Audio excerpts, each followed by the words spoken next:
What's going on, folks? Happy Thursday. Bust down, Pantheonas.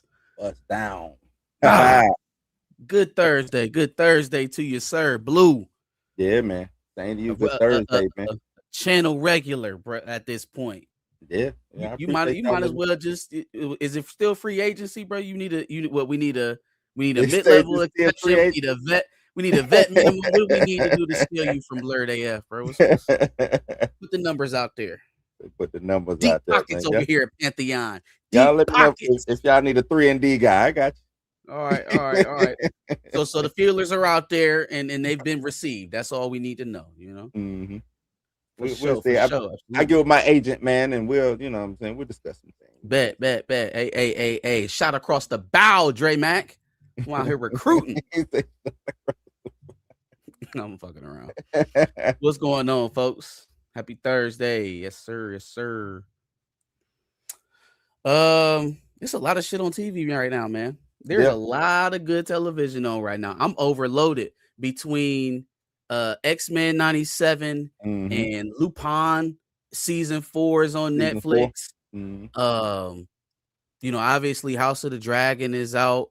I just worked my way through season 2 of Silo on Apple TV. That season 3 about to be a banger. Hey, Silo is nuts. But it's I wanted to say at the end of season 2 that they was low-key copying Paradise and Fallout, but then I had to think, I'm like, this shit started before those two. Yeah, so matter of fact, the story of Silo was before all of the books, is way before them anyway. For all of them. Yeah, my what that tells me is that these motherfuckers just talk too much. They talk to each other too much. Because how is it that y'all all writing the same type of story at the same damn time? We got 4 of these post-apocalyptic nuclear situation shows going on. They all good. They are. But like at the same time. I think it's only one way some shit like that goes, though. You know what I'm saying? If you go dystopian post-apocalyptic future, that's what you're going to get. It's going to be some shady-ass governmental shit that happened prior that led up to this. That's just how it is. You didn't get 5 Walking Deads. You didn't get 5 zombie situations, right? Like there's no variance at all. It's weird that all of them really hitting because it's the difference in storytelling is what it is. Yeah, they tell it a little different. Yeah, everybody tells it a little bit differently, but the unison and plot and narrative is stark. And the fact that they all getting it off, y'all just all talking to each other, passing the ideas around. Y'all gotta be, because it's Hollywood, man. You know, Hollywood. That's what it is. Once a script makes its rounds, somebody turns it down so they can make the better script. You know what I'm saying? So it's like, shit, that's a dope ass idea. I ain't got the money for it right now. I'm gonna hold on to my thought. Right. Once I get the money, it's. But then how do all them shows come out at the same time? How you got Fallout, Paradise, Silo, and because they got the other one? They got tired of zombies. They got tired of zombies. This is our new way to destroy the world. It ain't gonna be zombies. Think about it. When Walking Dead came out, you had Walking Dead. What was the one that had old buddy from in there? He was like in the first episode, then they killed him. Was it on Netflix? Or was it Sci-Fi Channel? Had old girl from Bernie Mac show, the wife in it, Kalita Smith. You never seen that? Oh man, you missed out on. Yeah, I'm about to say I'm slipping because I don't. Hold on, what's the name of that? I forgot the name of that. Did you have like four Z Nation going on? Z. Oh, okay, yeah. Okay, yeah, for sure. Z Nation. Yep. The movie World War Z came out. Like it was zombies going 28 days and all of that. I guess it didn't feel like. Oh, we did have a zombie phase. You're right. Resident Evil, Dawn of the Dead series, all of that stuff. We definitely had a zombie phase, just like we had a vampire phase for a minute. But like, I guess you're right. Once one of them hits, somebody else is like, hey, we can do that too. And then it just, it ends up looking like they all sat down and be like, this is what we're going to write this season. East Bay Jada. How you like the Snowtime Lakers, Marcus? Listen to me. It's snowing, baby. Hold on. Hey, listen, make all the jokes you want. Okay. Ha. We got a bunch of white boys. It is what it is. I do think we picked up some hoopers though. Like all side, Walter Kessler is an upgrade over DeAndre Ayton, and at very least, you have somebody that can defend the rim and not have the bonehead mistakes that Ayton gives you. They signed Reeves back. I think they'll get their value out of that for at least 2 to 3 years. We'll see if he ends up being one of them ones, but they'll get good market value out of what he provides offensively. So what did they do defensively? They went out there, got Colin Sexton. Yep. Right. I like that as a strong on-ball defender. Now you can stagger Reeves and Luka. Right. We don't have to see them playing 40 minutes a game together. They can just close together. Right. I like Colin Sexton. I even like Grimes. I like the Grimes pickup. I like Grimes a lot. I don't know whether or not what they're gonna do with Kuminga and Rui. I like Rui. I thought Rui was walking. Well, see, and he ain't signed with nobody, and they didn't sign Kuminga yet. So I think it's up in the air about which way they're gonna go on that.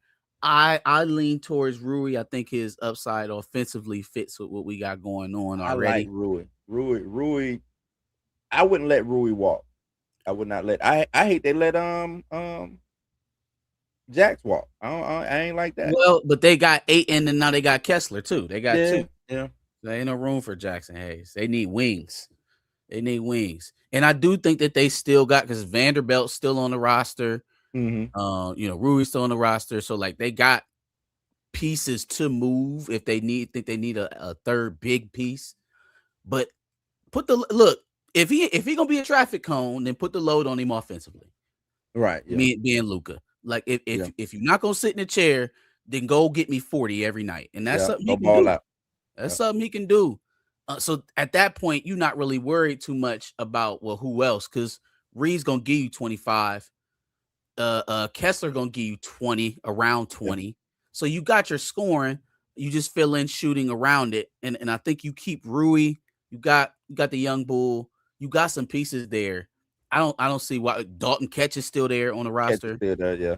You got something to work with. What's my they brought him in mid-season, white dude. They just let walk. Who was that? Kennard. I did not like. I was like, y'all got to keep that. I mean, if that's the cost of getting Reeves, appreciate it. That's the cost of getting Reeves back, and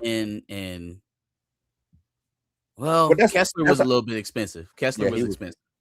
He was. I knew LeBron was walking. Once they signed Reeves, I was like, yeah, it was over with. But like, I would have lost my shit if they'd have went out and paid that man what he probably wanted to get paid, just for you to turn around and be like, I'm gonna accept the vet minimum wherever I go. Oh, are you? Right.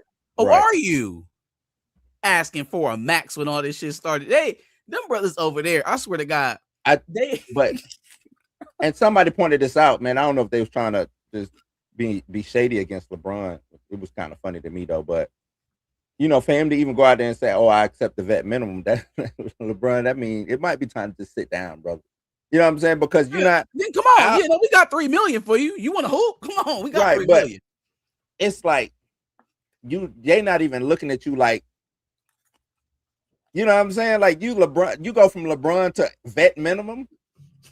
This was the shit that I was mad when it came to what's my man? I don't know why I'm drawing a damn blank today. When he went from Denver to New York, we got him in LA. Melo. I'm tripping. Melo. Like Melo to me was worth more than the vet minimum, but Melo wouldn't take the vet minimum. You know what I'm saying? Like, I think he could have played. What was that, year 15? Got the vet minimum, worked his way back into getting, you know what I'm saying, a nice contract and been somewhere. But I just didn't like the way Melo's issues was it was different. I think they wanted him out. I think because he went to New York and they was like, Melo, don't go to New York. I think because everybody told him do not go to New York. Don't go. Yeah. They told him. They did tell him. They tried to tell him. It was like, hey, man, just came to LA, but that's that's a different story. Yeah, well, they was, it was the three options: LA, Chi-Town, New York. out of those 3 options, he chose New York, and everybody was like, "Man, New York, it Kobe ain't was ready." scaring niggas away back there, man. Kobe didn't really give a fuck. He like, look, I want chips. If But you I want to think you, win, then come hoop. yeah, If not, I I'm think you not. get a I'm not chip with the though. bullshit. I think you get a chip. Kobe and Melo together. Oh yeah, no, easy. Kobe, Melo, Easy. Paul. I was about to say, because you keep Paul Gasol and Andrew Yeah, Bynum, because he would have had to come in free agency. That team would have been insane. insane. It would have been Team that. It would have would have been been crazy. insane. Been crazy, but Whew. here's what it is. Yeah, man. Let's talk about some stuff. We got on the docket today. Supergirl, Doomsday leaks, Batman, Toussaint. I know I can't talk about some of these things until Darius will show up, but yeah, no, man. We were talking earlier about House of the Dragon a little bit. How's the season going for you so far? I'm enjoying it, man. This second episode was better than the first to me, and I really enjoyed the first episode. So you know what I'm saying? It's going good. I at first I was mad that they took these, because these episodes to me were supposed to be the the finale for last season, but I'm not mad that they say, you know what, now we're gonna take the finale and make it the beginning of the season. I'm not mad at that. Not mad at that whatsoever. So the gullet was supposed to be the finale? Yeah, most definitely. Of season 2, you mean? Yeah. Season 2. Yeah, no, man. Well, I wasn't really a fan of season 2. I would have preferred it end in something. Like, I feel like a lot of them episodes in season 2, as coded and Easter eggy as they might have been, it didn't pay off in the end of the season for how it all just kind of mellowly went out and tried to have a battle cry, but like at the same time, you kind of put us through a few snoozers, a few filler episoges in Game of Thrones, which is kind of not too many snoozers in Harrenhal, Damon and Harrenhal. Yeah, like all this Damon shit. Like, and I low-key get it. I think I know where they're going with this, because there's clearly been a break from George's stuff in this season. It's hitting a lot of the same beats, but it's not. It's a remix. Not a 1-to-1. Yeah, it's a remix. So, I'm trying to really trying to gauge and see how far they really want to go with some of this. Honestly, this has been this whole saga has been referenced a lot throughout the other shows, and you can kind of put some pieces together early on. I won't give any of my spoiler theories on here, but like you can kind of think about what may play into other eras of Game of Thrones with this. You know what I'm saying? How it's drawing on things that we've already seen or maybe yet to come. Well, and what you saying that is crazy, because I was thinking about that too. I'm like, it's when you do these prequel shows after especially you coming off a hit. You know what I'm saying? It ain't like you coming off a hit where people was eating it up. This is like biblical stuff now. You know what I'm saying? So now when you're going back and doing a prequel and you're rewriting some things that might change the future, you know what I mean? You gotta be on it. You gotta be tight. You gotta be tight. I was because I add my whole thing is the Valerians, is Lord Corlys and their lineage. You know what I'm saying? There is no Valerians in Game of Thrones. Valerians are gone, wiped out. Gone. You know what I'm saying? Like House Valerian is gone. So I want to see, are we even going to get into, maybe even with this episode showing, you know what I'm saying, Driftmark and what happened, you know what I'm saying, and all of that. The castle is gone, and only thing I can give you is my last name now. You know what I'm saying? You can burn gold, like a torch fire is going to burn gold. But that same thing, that's how that works. Like, man, that's how that works. Like I'm like, okay, y'all burning the stone? Yeah, like it wasn't dragon fire. I mean, yeah, they sacked it, but you can go over there and put shit back together. He told Adam, look, I have nothing to give you. Bullshit. That's still a castle over there. You gonna live somewhere. He was trying to set him up right then and there. He was like, hey, I ain't got shit to give you now. But my name. Name. Get on, man. You gonna have something. I said get a new ship. Like, yeah. I mean, y'all on the water. We can get some buckets going. You know what I'm saying? Man, he treated that like it was just. And it turned the tide of the battle that they were kind of chasing, running through all different type of traps trying to get to. But in the end, man, I think Lord Corliss is going to be all right. I think he'll be made whole. I think I think for him it was more so, his whole pride and joy is his Navy. You know what I'm saying? Him not having his all the ships is gone. Like he took a big loss. Yeah. Goddamn Raina driving an F-250 and she ain't never been behind a wheel. Nah. But and he don't know nothing about, Rhaenyra's taking the throne or what's gonna happen after. You know what I'm saying? Like he's fighting damn near blind when you think about it. This was like Corliss? Yeah, Corliss. Like I don't know what the future holds because she ain't on the throne. As far as he knows right now, she ain't on the throne. You know what I'm saying? I just lost all this shit. Drip Mark gone, the Navy gone. I got my niggas though. Hey. My son on a dragon, my other son is my first mate. Yeah. Just everything's love. I do like how they're writing that family now. Mm-hmm. That only tells me that this is going to end tragically. So I'm enjoying the good moments while we got them. Raina runs off to the damn Vale. Mm-hmm.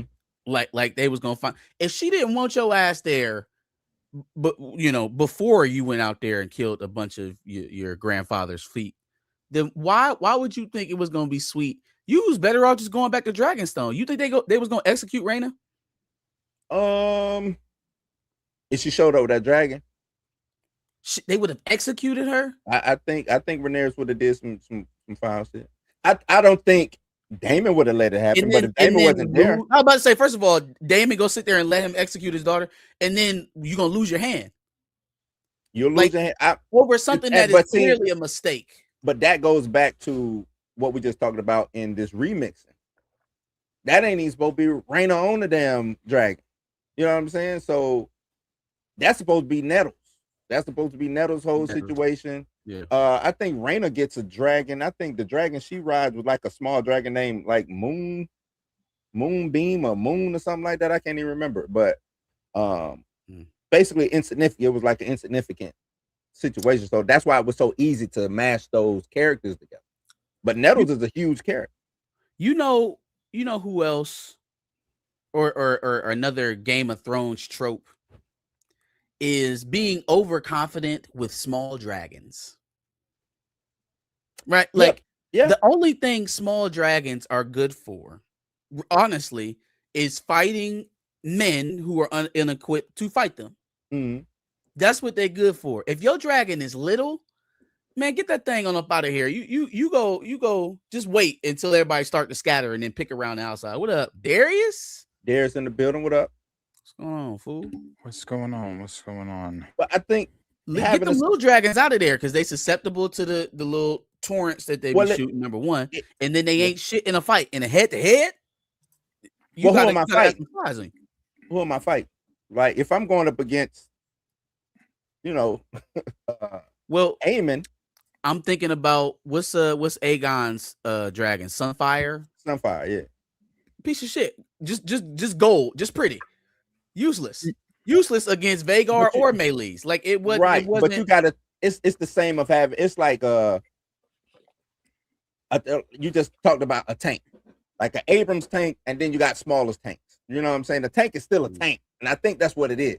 Well, it wasn't so much a tank. When I come up with like one of them Humvees that got a torn on the top of it, had a 50 cal. Nah, that ain't what the dragons are. It wasn't a full blown tank. I swear, man, he got up there.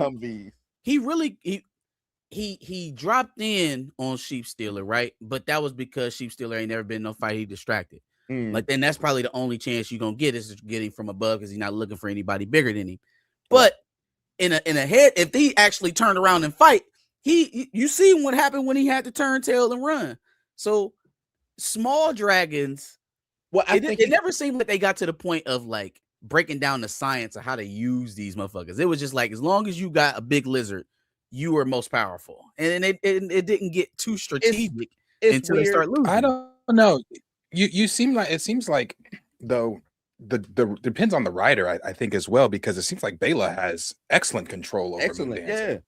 But even Bela, even when she was chasing. No, well, not Moondancer's not the size of Sheep Stealer right now, but I think gotta move. But I also think I think Moondancer could give Sheepstealer a run for his money because of how quick Moondancer is. Remember when she was chasing Sir Kristen Cole, and Kristen Cole and them ran into those woods, and Moondancer, she was going so fast, but then she stopped so quick when they got to the woods and pulled up. Even when she was fighting, when she was trying to save Jace from the what are those, the ballistic arrows or whatever they are? Yeah. When she was trying to save him from those, she was telling Moondancer swipe low, and Moondancer was going fast as fuck. I think if she's quick enough, obviously size, no. She can run, but to kill a dragon, you got to kill a dragon. You got to get close enough to cause some damage. And so at that point, your advantage is kind of negated. The speed advantage keeps you being able to evade or to ultimately run away if you need to. But so if I got Vhagar's this huge ass dragon, right? Yeah. Huge, big, you know what I'm saying? Then I come in. If I can come in stealth and small, and if I can get to his, if I can get here, what dragon? What, maybe like Caraxes? That's it. Yeah, okay, but Caraxes is a big dragon though.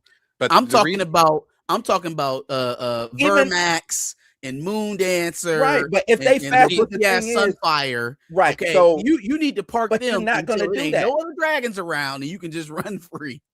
I'm just saying, if it has to be a 1-on-1, right? Then you're gonna have to be smart. But there should never be a reason that when I see Vhagar that I want to be like, you know what? Hey man. But that's my point. This fade. You could have you can jump in the game. You could have a reasonable conversation. What's Damon's dragon? Caraxes. Caraxes. Yeah, okay. Yeah. The throat goat. Caraxes versus Vhagar would be a fight. Not in that they match each other in size, but that Caraxes is battle tested.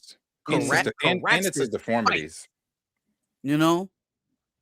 I think it's also Caraxes' deformities too, because you know, that's something that the book even describes. The only reason Caraxes can even go toe to toe with Vhagar is because the long neck, how elongated his You know, so when he takes Vhagar down, he wraps himself around Vhagar. He's like, all right, motherfucker, if I'm gonna die, you're gonna die with me. But that's still size, though. That's size. But you got to think you can't do that if you Moondancer. The only thing you can do is get the fuck away. Those dragons are also young as hell too. Those wasn't Baby was a dragon, right? She had Vermax is very young. Yeah, like they're all young dragons. Got you. Moondancer is very young. Vermax is very young. I forgot Lucerys, the Stormcloud. I think it was no. What was Lucerys? Anyway. Lucerys. Okay. Yeah. His was very young. Viserys was riding a dragon. Well, Viserys last rode who? Vhagar. You talking about the king? Valerian or the king? Yeah, Viserys. He was the last to ride. Oh yeah, he was the last one to ride. Yeah, he was the last one to ride. Yeah, Valerian. Yeah. All right. But yeah, I feel you though. But I just think just because you're small don't mean you can't be effective. But being big as a dragon is an advantage. It is an advantage. I give you that. But I also think it's about the rider too. I think Baylor's real connected to her dragon. Real connected. You know what I'm saying? With Sheepstealer being a wild dragon ain't never had a rider. Yeah, that's nah. I asked Blue before you got on, Darius, if he thought that if Rhaena would have just went back to Dragonstone after all the shit in the gullet, would they have executed her? You think she would have killed her? If Daemon went, I'm telling you, if Daemon wasn't there. Man. I don't know. Chat, do they thumbs up, thumbs down on Rhaena if she go back to Dragonstone? I don't think so. I don't think so, because we're still before that time, before that moment, we were still dealing with, obviously not book Rhaenyra, but Rhaenyra the I don't want to kill nobody. Rhaenyra the peaceful. Rhaenyra the how can we find another way without shedding blood? So knowing that that's Baela's sister, knowing that she was also betrothed to my granddaughter, Daemon's daughter, my relative. She probably would have heard. She probably would have heard Raina out, and then Bayla would have been there to be like, I was there. She was chasing me on Sheep Stealer too, but it's not like she was telling Sheep Stealer to kill me. I can rock with that. But I'm still leaning towards it might have been some, maybe not kill, but I think locked up, shunned, like somebody said, exiled, something. So I think there would have been a devastating punishment of some sort. Yeah. I mean, yeah, I guess at that point the heir to the throne died, so somebody got to be punished for that if there's anyone to punish. And then, but then I like what Darren said. Remember when they was kids and the whole eye debacle? You know what I'm saying? You know what I'm saying? Like this shit been going on for our kids been fucking up for years. Our kids been fucking up for years. So like it is just kind of a part of a long string of fuck ups between the union of the Valerians and the Targaryens. Like that, them two lines together and have bred more fuck ups, more dopes, than any other pairing of two houses. Man, it's astonishing. Yeah, that last episode, last Sunday, that was phenomenal. Yeah, it was phenomenal. So good. I've watched it 3 times now. It's a damn good episode. Real good. Real dope ass episode. Really enjoyed it. And that's what I was saying. I liked it better than the first episode. And the first episode I enjoyed a lot. Yeah. Yeah, I liked the first episode, but this one was there. Because I like one I watched like 5 times. I watched it 2 times that night. I turned it on the next day, kept watching it. Episode 1 was the shit, man. Battle of the Gullet was nuts. Yeah, no, it was nuts. But see, I like the justification of Damon and Aemon. When Damon came to Harrenhal and when Aemon came to Harrenhal. Yeah, I like how they showed that. Like Damon came in, no bloodshed, because Damon is so respected, even though he might have been a little pompous ass growing up or whatever, but he's still a leader of men. You know what I'm saying? And Damon knows how to lead. He knows how to corral and rally. That's men. why the shit at the throne room. That's why that shit played out like that, because Damon was who he was. Aemon, on the other hand, who think he can be better than his uncle, or you know what I'm saying? I grow my hair out like my uncle. I'm gonna be a swordsman like my uncle. But just you ain't a little weirdo though. Like what? You rubbing up on your mama? What is that? What's that? Well, it's like Allison said, you Targaryens do have queer customs. Targaryens, I told you, man. That's that old lineage, man. That old blood.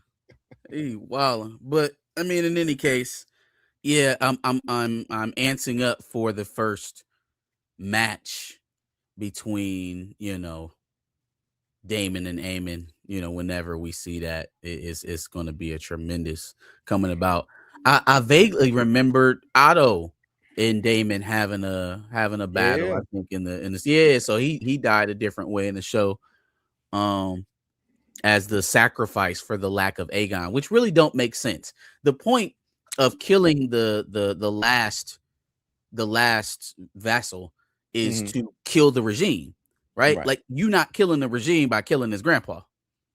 He's still out there alive, so it's really performative. You're not come back to bite in the ass. I think Damon's his idea was they need to see you cut this man head off. They need to know that, like, that's what it was about for. Yeah, because nobody's there. You know what I'm saying? That's the whole thing. Unless you're gonna kill Allison, you know what I'm saying? But nobody was there. This is the next best thing to showcase. I ain't to be fucked with. Or that I'm back, bitch. I'm back. This is, you know what I'm saying? Like this was cracking. So, yeah. It's like I said when we talked on your show. Any conspirator, if you all of your heads would be on spikes. Allison's too. I don't really care that you let me in King's Landing. Thanks. But she said something that episode, I really want to slap the dog. Hey, she's fucked up. You tried to take my son's eye in front of my father, me, and everyone else. I forgot about that. Somebody else brought that shit up. I forgot all about that. But that's not that. I've lost both my kids. I've lost both my kids. You still have your kids, all of them. Well, I lost both my kids. I ain't blaming her for Jace. I'm not blaming her for Jace. Jace is one of one. The reason I blame her for Jace is because she said some stupid shit in that episode. When Helena said, I thought you, my grandfather, and everybody else in the Septon crowned him king. I thought you heard my grandfather tell you to make him king. What I heard or didn't hear is neither here nor there. Bitch, what? That's why we're here. That's why we're here. What? No, her head will be on a spike. Because you overheard some stupid shit, your head's on a spike. Right. Yeah, I mean, look. The deal was open up the doors to King's Landing and them two get to walk. Everybody acknowledged how low of a price that was. It cost her nothing to let her walk out of the back of King's Landing. I don't know what's going to happen next week. You know what? I got you. You're right. You're right on that. Until you got your stupid ass captured, and now I have to make an example out of you in front of everybody because I'm going to be looked at as weak if I let you go. I would have let you go. That was the plan. You did get your dumbass captured. You did get your dumbass captured. So now I got to cut your head off because they're expecting me to. Hey, but ain't that some fuck shit? So she was able to convince some of the frontal assault, the dragon defender of the city to put them shits down. A city guard, city watch, y'all put y'all shit down, but you couldn't make it out the city. But you couldn't make it out the city. You opened up the gates and couldn't walk through them.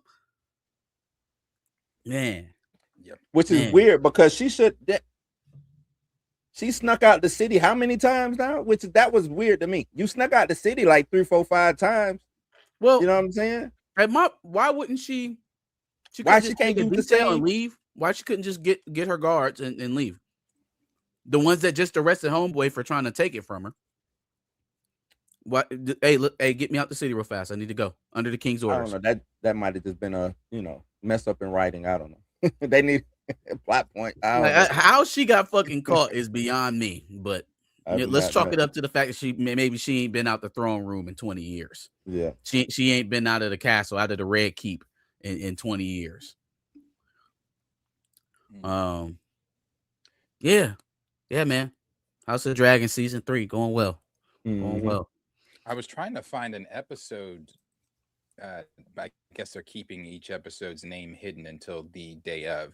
Because I was trying to see if the Battle or God's Eye was in this season or if they're doing that in the 4th season. It's got to be in the 4th because that's the end, right? That should be the end. Yeah, that's the biggest, one of the bigger battles. But it's only between 2 people, but yeah. What was I about to say about that? Not about God's Eye, but the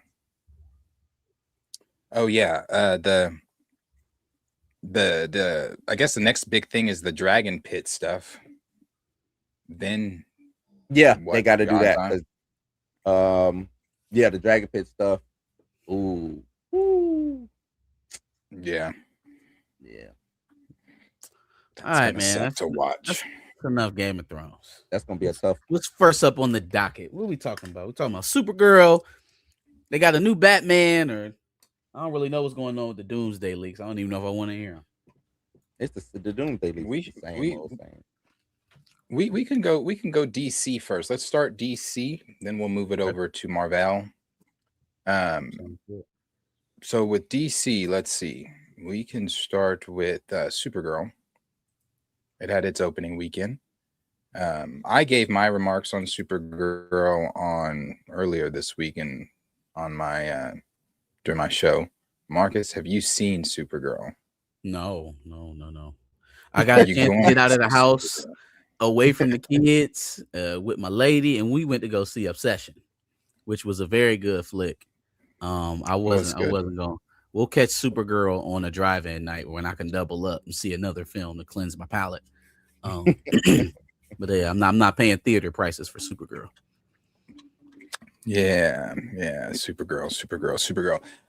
There was this post here. I'll show this just before I get into Supergirl because you guys know I don't care about Supergirl at all. And it seems like obviously most people don't. Looks like some theater is already taken down their Supergirl stuff after the first weekend and said, yeah, fuck that. No one's watching it, so let's go ahead and take down the cardboard cutout, take down the advertisement for it, and move along. So, listen. As much as I would like to dogpile on James Gunn, and which we are, we're going to, because we ain't done. But this particular situation, right?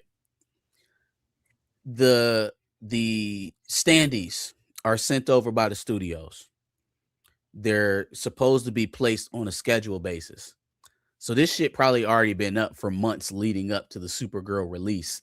They have to switch it out for the newer movie that's being advertised.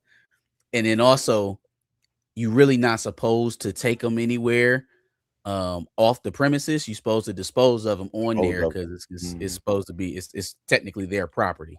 So you're supposed to destroy it on the property. So it's pretty normal. I don't know how I got that Men in Black 3 standee in my basement then, But anyways. Nah, yeah, like this kind of normal. It's supposed to be going because Spider-Man is up, all your fall stuff, Doomsday, Doom.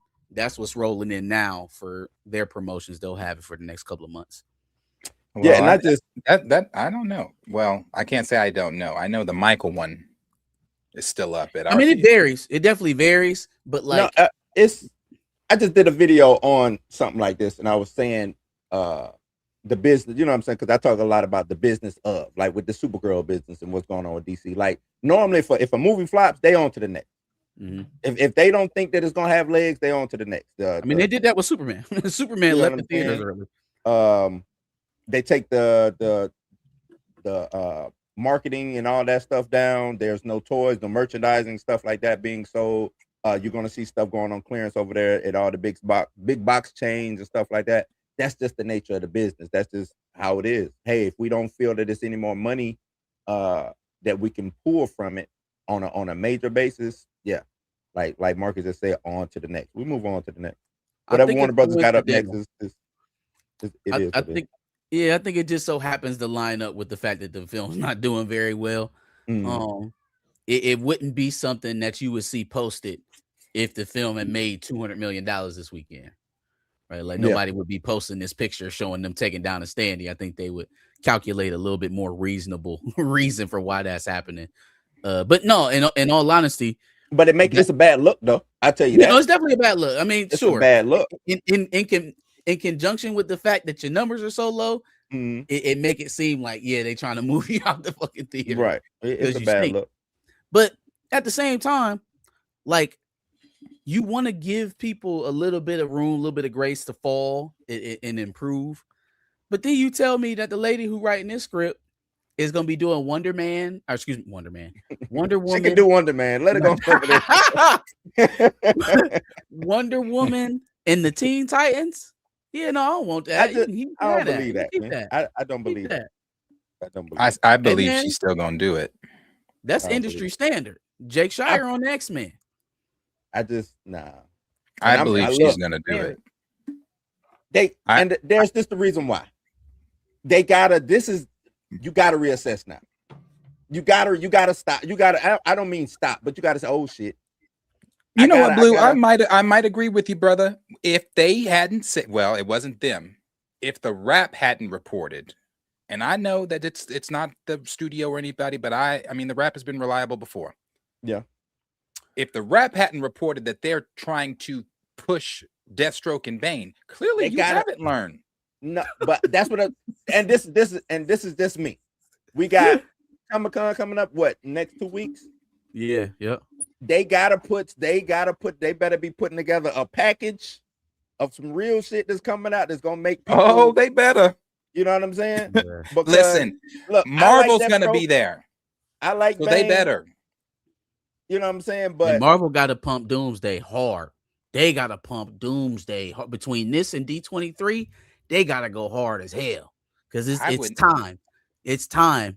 And if whatever we get ready to talk about with this leaks is legitimate, their clock has started now. If it's legitimate and people actually know what's going to happen in the movie, that timeline of how long you're going to hold everybody's attention has already started, and the movie come on in December. So they got to go hard here this summer. I wanted to talk about that last one. He was talking about, or Dwayne Coleman was talking about how this trend of young actresses, stepping into well-known franchises or IPs and kind of trying to buck the overarching narrative or to modernize it. Yeah. Or to make it suit something that fits their demeanor a little bit more. And I tell you what, man, I said it on the pod this weekend.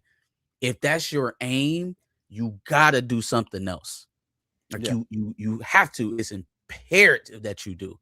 Like if you feel that Snow White is dated, it's chauvinistic, then don't do it. You can't do it. Don't do it. Don't you take the job because you won't be playing the character that people are showing up to see. Don't take the job. I seen them trying to compare the two between Millie Alcock and what's her name? Zegler or even Brie Larson to a certain degree. What Brie that what Brie said wasn't even about her damn movie. That was about Oprah's movie. But I feel you. But I'm just I think it's all in there. Bucket, I think the thing is, I think the common denominator is, like you said, the bucking the system, right? More so with the Zegler girl. This is Snow White. This shit was written. It was written about the girl being a fucking like this is do you know what you signed up to be? Right. And no, I'm not blaming Alcock more.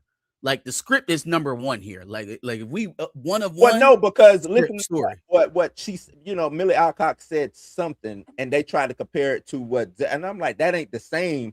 I get the vitriol, but it ain't the same. Well, they didn't say the same thing. They're not talking about the same movie. I think she said something more along the lines of it's not going to be like a damsel in distress type of movie. Superman's not going to play. He's not going to save Kara. This is Kara's movie type of thing. And she said something about being stronger than Superman and all type of stuff. Yeah, like that. I don't mind you bigging up your character, but like number one, don't spoil the fact that Superman's not going to be in this fucking movie. Like, what are you doing? what are you doing? Why are you telling people that Superman's not going to play an actual role in this movie? Don't tell them that. Let them find that out. Let them come in there thinking that they're going to see Superman. Like that helps you. Like that only helps you. I see what you're saying. Yeah, and then two, why? Again, it's an ideological thing. If you're so adverse to playing that character, why to sign up to play it? My bad, Darius. Go ahead.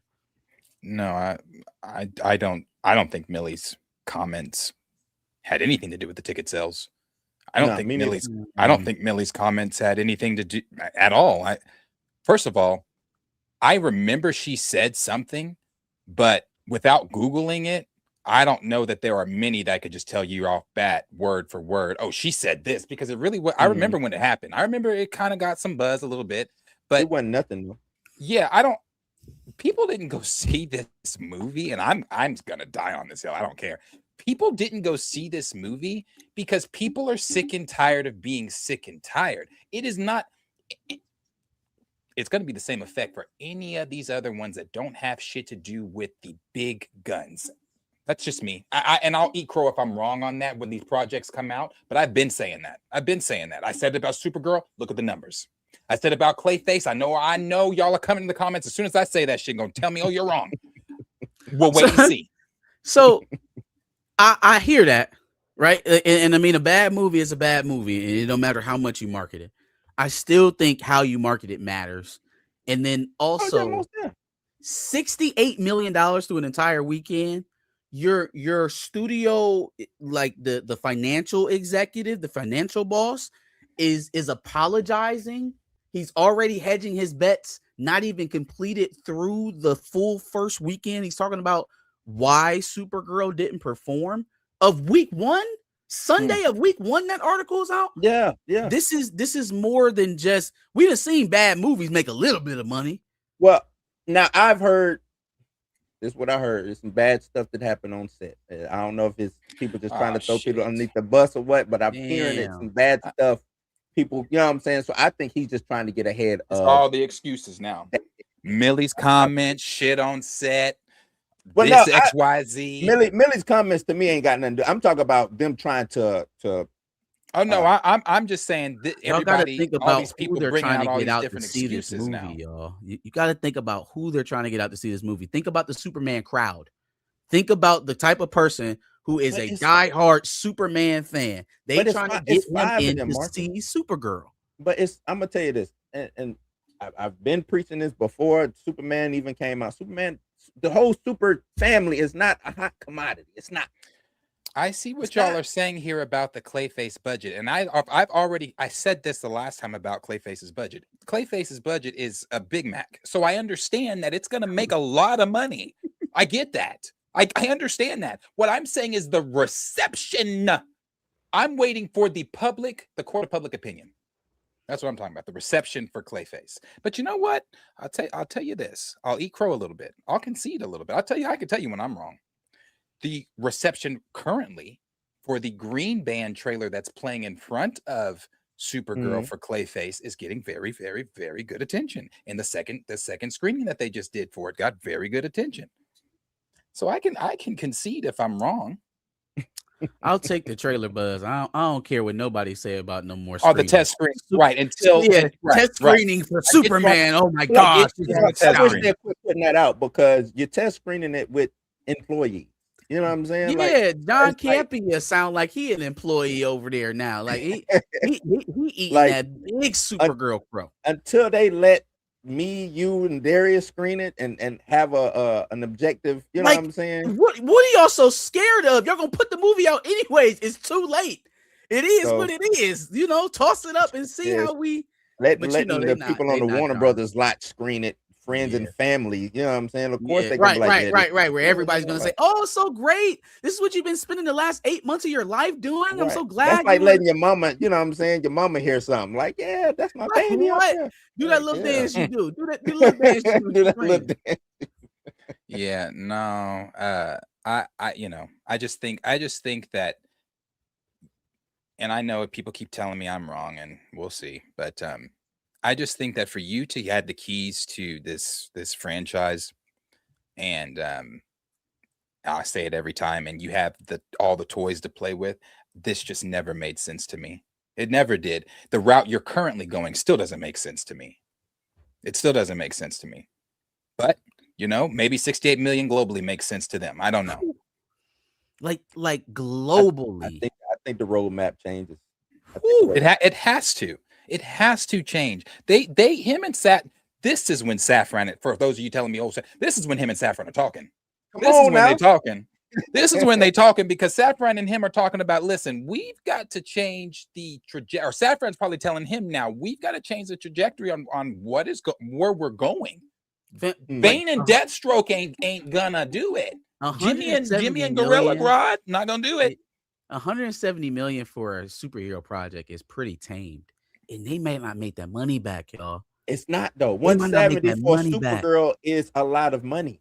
You think so? Yes, for Supergirl. 170? Yeah, Supergirl should have been on HBO Max. 5 episodes. No, I'm saying if you're gonna make a Supergirl movie, 170 is not an extremely it's actually pretty tamed for what we expect a superhero movie. You're talking about a superhero, but you're talking. That's just like I knew. This guy right here, Captain Black America of Wakanda, whatever they want to call Black him. America of Wakanda. Yeah. I knew that he wasn't going to do it. It's just certain people who was going, who's going to make it. Even that made I'm not giving $400 million. No, 3. It made 3 something. It made 3 something. Yeah. Okay. Yeah, it made 3 something. All right. Yeah, didn't nobody go see that shit. It didn't make 68 million in its first weekend. No, but also lowering the bar. We thought the Flash was going to be the bar. We thought Marvels was going to be the bar. And this is where I think Morbius. Morbius, like they keep digging underneath it. They keep digging underneath it. Pete, what Pete and Jimmy got going against them that I don't think they are understanding is you inherited a lemon. You see what I'm saying?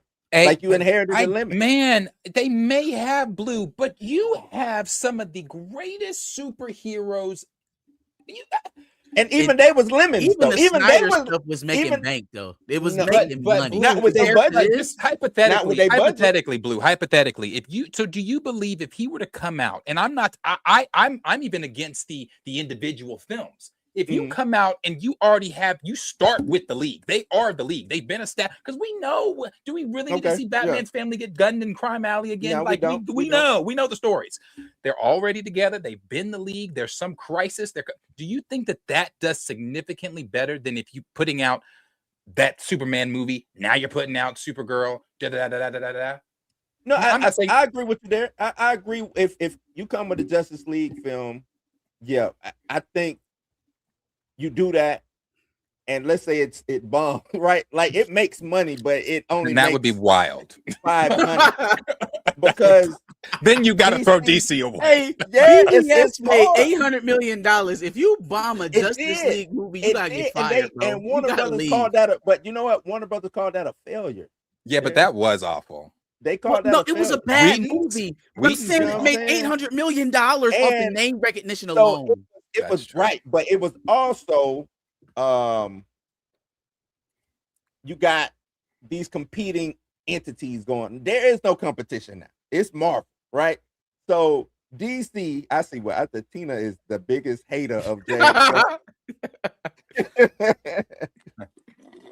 But you got these competing things back then. So it was like, oh shit, Marvel got what, they kind of coming on board now. I like some of this. I think Avengers was just coming out when BVS, right? It was Avengers had just, it was like Ultron era. Yeah. Right. I want to say with that. So people are on tune with what Marvel got going on. Superhero movies is coming online.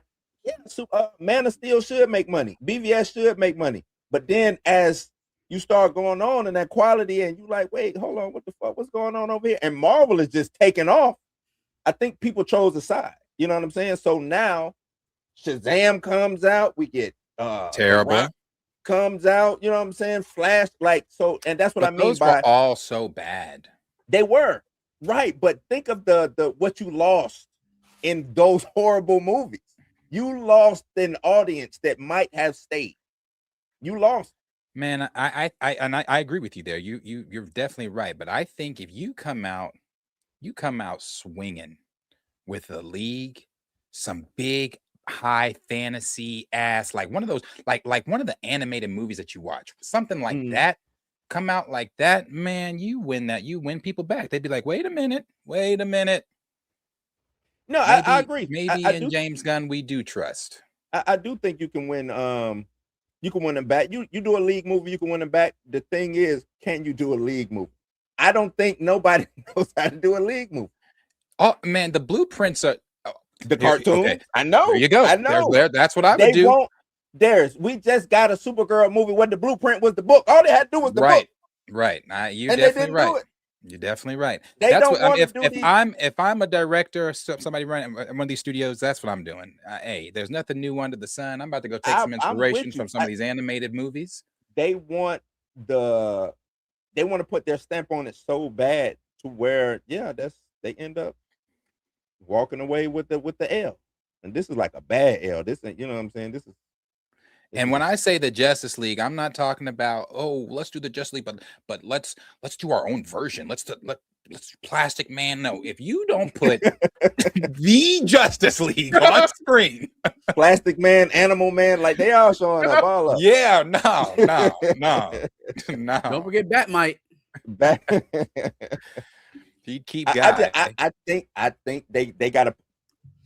I'm telling you, Comic-Con is right around the corner. If they didn't scrap, this ain't even Gods. The thing is, he had us with Gods and Monsters, right? I think he had a lot of people with Gods and Monsters. I think people was on board. And then is this still that? It's not right, and it's not that. And I think and this goes back to what y'all be talking about when Gunn be lying or whatever. If Gunn would have came out and been just a little bit more, I would say this, with him being online and being, in tune or doing things on social media, if he would have just came out and said, hey, these are the things we're going to have to pivot on and this is the way we're going, and then he needs to take the feedback from whatever social medias tell him, you know what I'm saying? I think that would have been a better play. But him going in the first place, Blue. I don't. It's, his mouth from the thing is, him being the duality of their whole CEO-ness, right? And I think this also goes back to what y'all saying. Like, you either got to pick one. But the thing is, I'm still director. I'm still director James Gunn. I'm still creative James Gunn. I'm still this, and this is what I do. Maybe he should not have been co-CEO. Maybe he should have been just directing or on a lower scale, creative director or something like that. Maybe he shouldn't have been. I think he should. If he'd have walked in there and been like, "Hey, listen, I don't really want to run a studio, but like you can make me lead director and just let me talk to people. Like let me be the talking head of the studio." That probably would have worked out a little bit better. Yeah, let him go to every set. Let him be on every set and be like, "Oh, let's tweak this. Let's do that. Let's that. And give him all that credit because that's what he wants. Give him all that credit and all that. But I don't think he needs to be running a studio. I don't think he dropped the ball on it. Yeah. Hold tight, y'all. We got a super chat. Hold on. What we gonna do? I agree with Tina. Bringing them up. She said, "Where is he at this week?"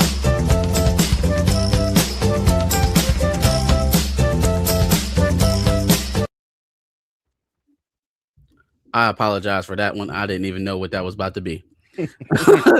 Marvel cooked DC with their C-list heroes. Wait until X-Men show up. I mean, you not lying. Like they kind of been beating with one hand tied behind their back. All it takes is just to come in and do it right, because this notion that DC can't compete with Marvel is false. It's false. No, it is false. You come in and you do it right, man. Give me a Justice League movie. Let me do a Justice League movie. Go do it, Darren. Boy, I promise you. We appreciate the 5, brother. Thank you very much. Appreciate you. I do a Justice League. I do a Justice League movie. Shit, be one of the best Justice League movies y'all ever seen. I mean, I'll use one of my imaginary stories from childhood with the action figures and bring that shit to life. I don't think that it would be hard to compete with Marvel. I think right now what they're fighting more than just like poor decision making is they're also fighting the current of their perception. Mm-hmm. And so like I disagree with this. I think a lot of people think you say there is 15 years of proof. I think a lot of people see DC as inherently below Marvel, because even when DC was making a little bit of coin, they was a step or two behind Marvel. And so even at your best, you behind Marvel, and now you're clearly not at your best. You're kind of reinforcing the idea that you're secondary. And so that's why it's so surprising to me that James has been able to get off so many pet projects, because it's like, okay, well, where's the stuff?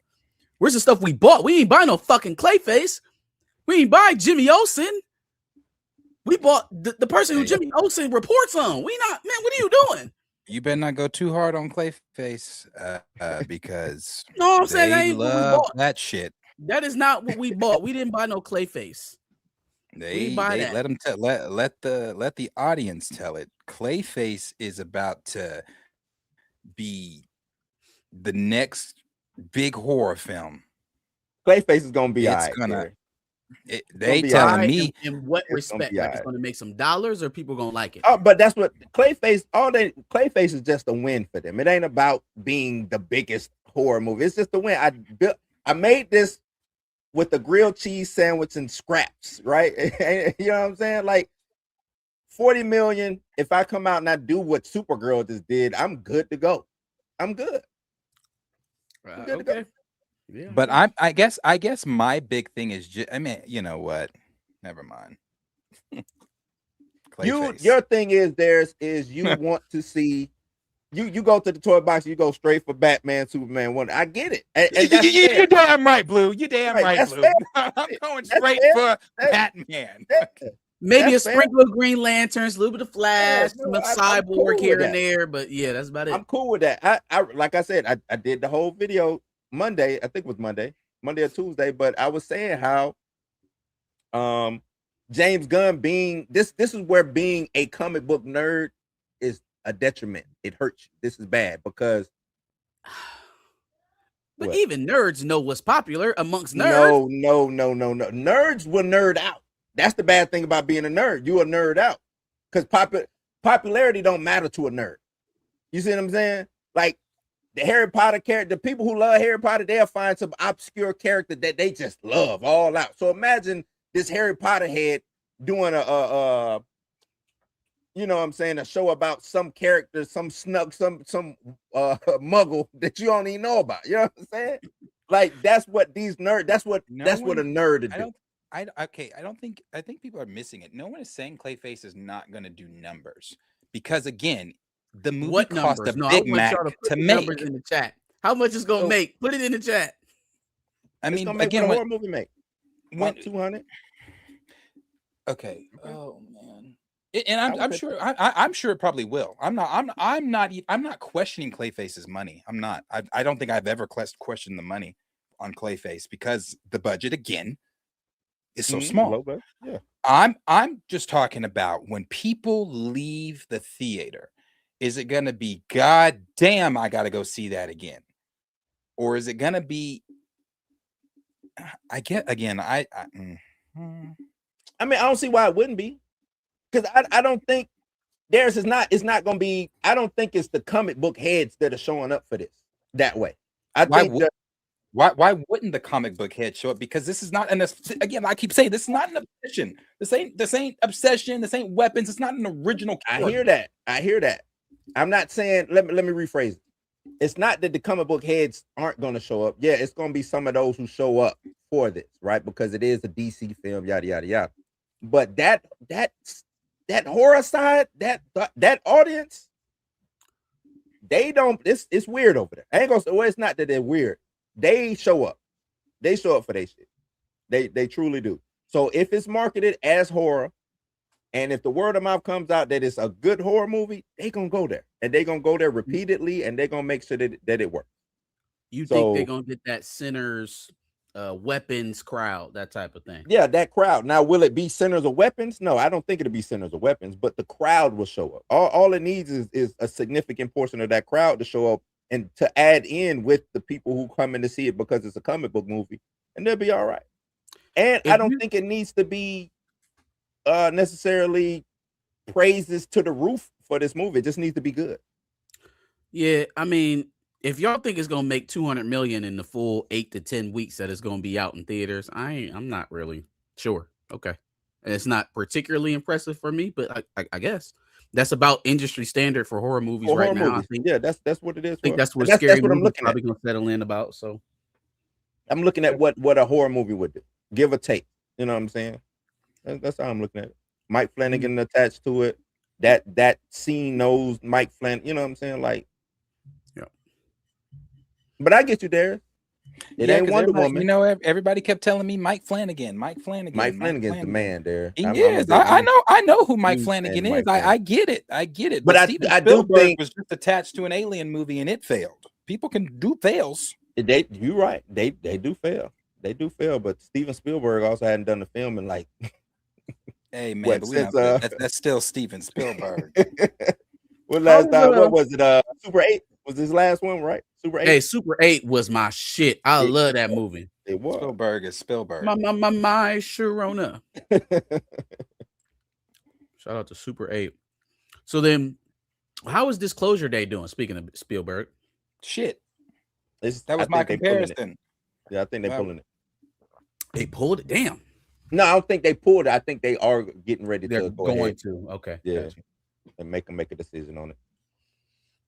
Ouch. Like I think Supergirl got another. How are we comparing Spielberg to Mike Flanagan? Excuse me. They're both filmmakers. They're both directed, right? Yeah, they're both filmmakers. That's exactly how we're doing it, because you guys told me Mike Flanagan. This is what y'all told me.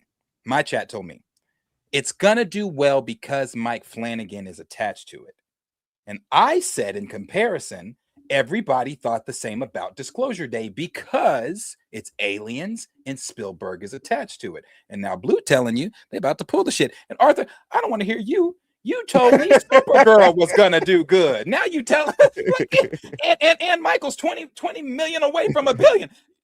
Unless you send in a super chat. Oh man. That's crazy. Unless you sending in that super chat, you're gonna have to lock it down. Yeah, You said you said for yourself was getting positive words. Yeah, I did. It is. It's I mean, Supergirl's getting positive words too, but it's still getting pulled. You know, if nobody shows up, it could be the most positive thing in the world. But if nobody is showing up, it's a lot of good movies that flop. You know what I'm saying? There's a lot of good things that get positive that flop. The audience has to be there, and the audience, today's audience, they spending money on the shit that they want to spend money on. That's the only way I could put it. Like, if it ain't nothing that I necessarily really need to go see, I'm not spending the money on it. So let Gun cook, man.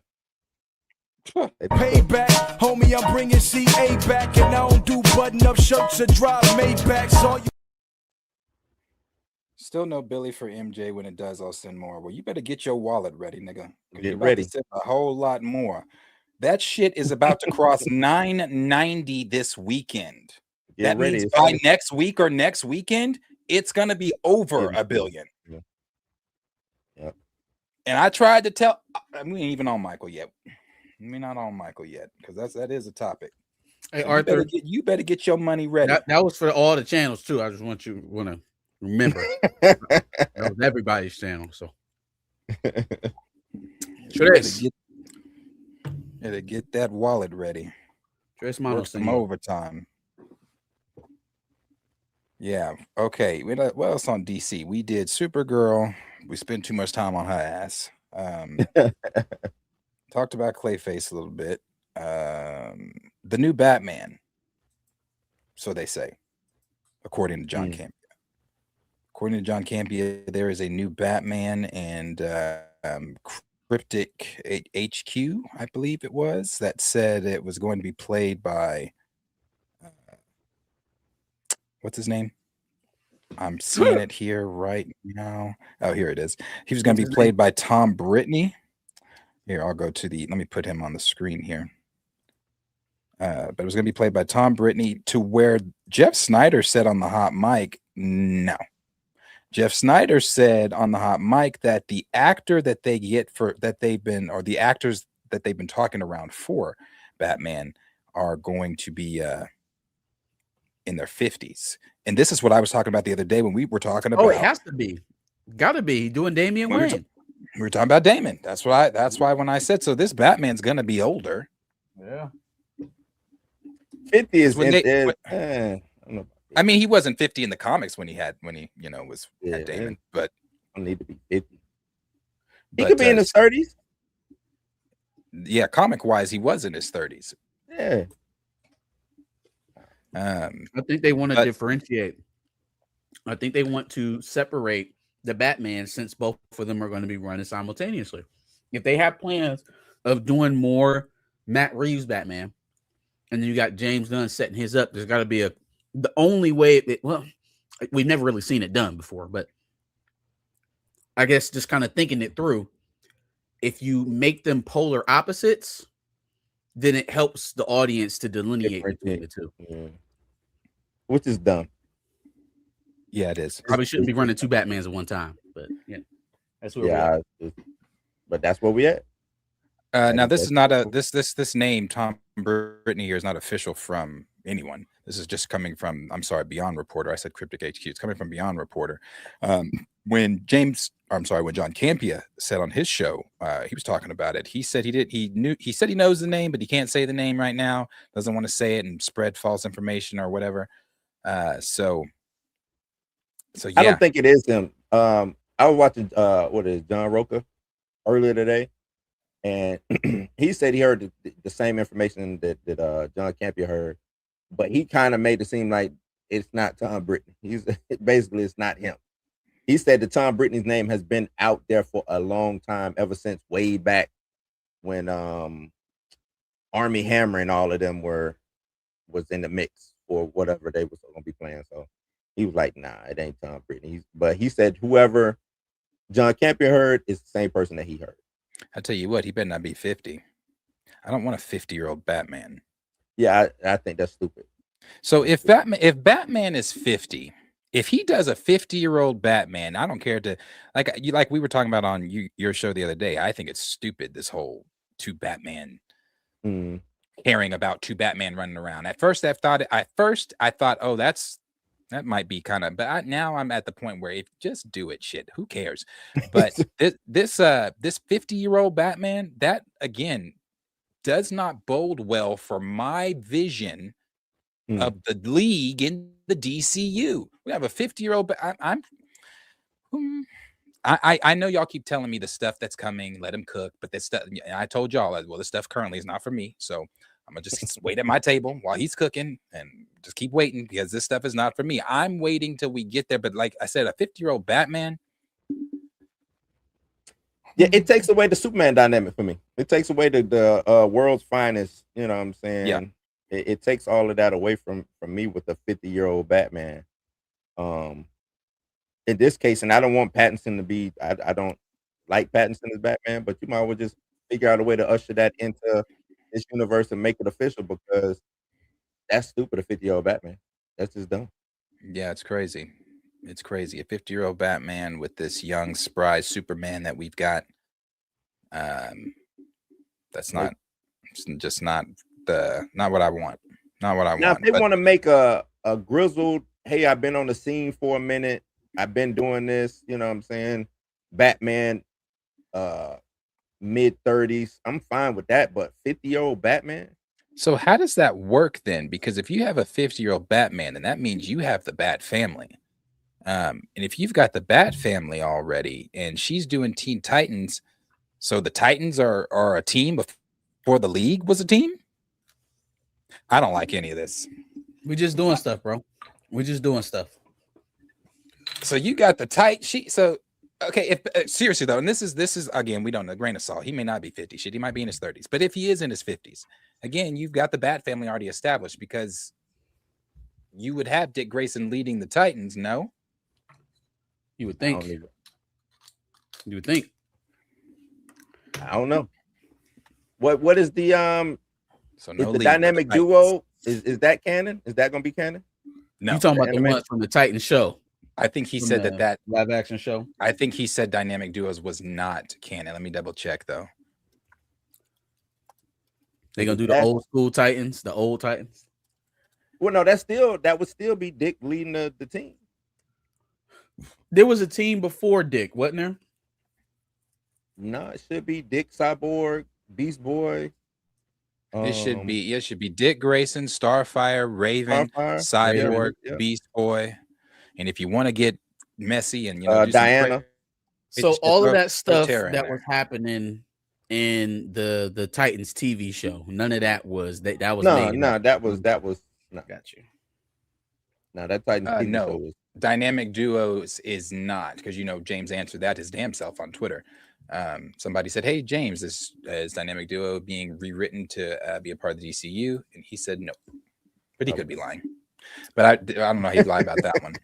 Hey fellas, let me cut in real fast. We got several super chats. Let's get these joints up real fast. Money, money, money. You just mad because your ass is old. Mother, first thing you do is just pick up the phone. You thought you let gun cook and you got cooked. Darian Thompson, appreciate the $2, man. Appreciate you. I skipped way down. Dang, you got another $2. My bad, man. Let me cue another one up here. Let me cue another one up. Hold on. In my bag now, in my bag now. Oh, we got that one. Cyclops family movie, Solos, Batman, Super Chat Saints. Y'all about to get into my Cyclops versus Batman. You think Cyclops can beat Batman? Yes. Yeah, yes. No. 4 days out of 5. Yes, I do. Nah. I do. Nah. 4 days out of 5. I love Scott. Love Scott. He's not beating him. He's not beating him. Okay, so wait. Do Bruce know he coming? Or in the box office? See, I think it don't matter. Do Bruce know he coming? I think it don't matter. He could definitely surprise me. I'm surprised. If Batman and Bruce met up in an alleyway, Cyclops walks out the alleyway. Well, but you're not gonna meet Bruce in the alleyway. You're gonna find Batman swooping down on your head or something, but you're not just gonna walk up on Bruce in the alleyway. Said, if they meet up hand to hand, no visor. No, he got the visor. Oh, Batman okay, got his belt. Batman got his belt. Got his visor. All right. I'm Slim saying is walking out of that alley. if Batman even smells some sort of interstellar, like or what would that be? Interdimensional crossover, anything like that. Like we got a foreign body from another universe on our plane. Okay, well then, yeah, no, he's not. He ain't getting a drop on Batman. The thing is, they both are elite tacticians, elite strategists. Both of them. Both of them have hands. One of them has a superpower. One of them doesn't. One of them was trained by a geriatric. Man, we've seen that man do some crazy shit by a foreign league of assassins. Huh? Cyclops got all that same type of training. Who you taking? No. Cyclops had the situation room. And he had a man in a wheelchair. Bruce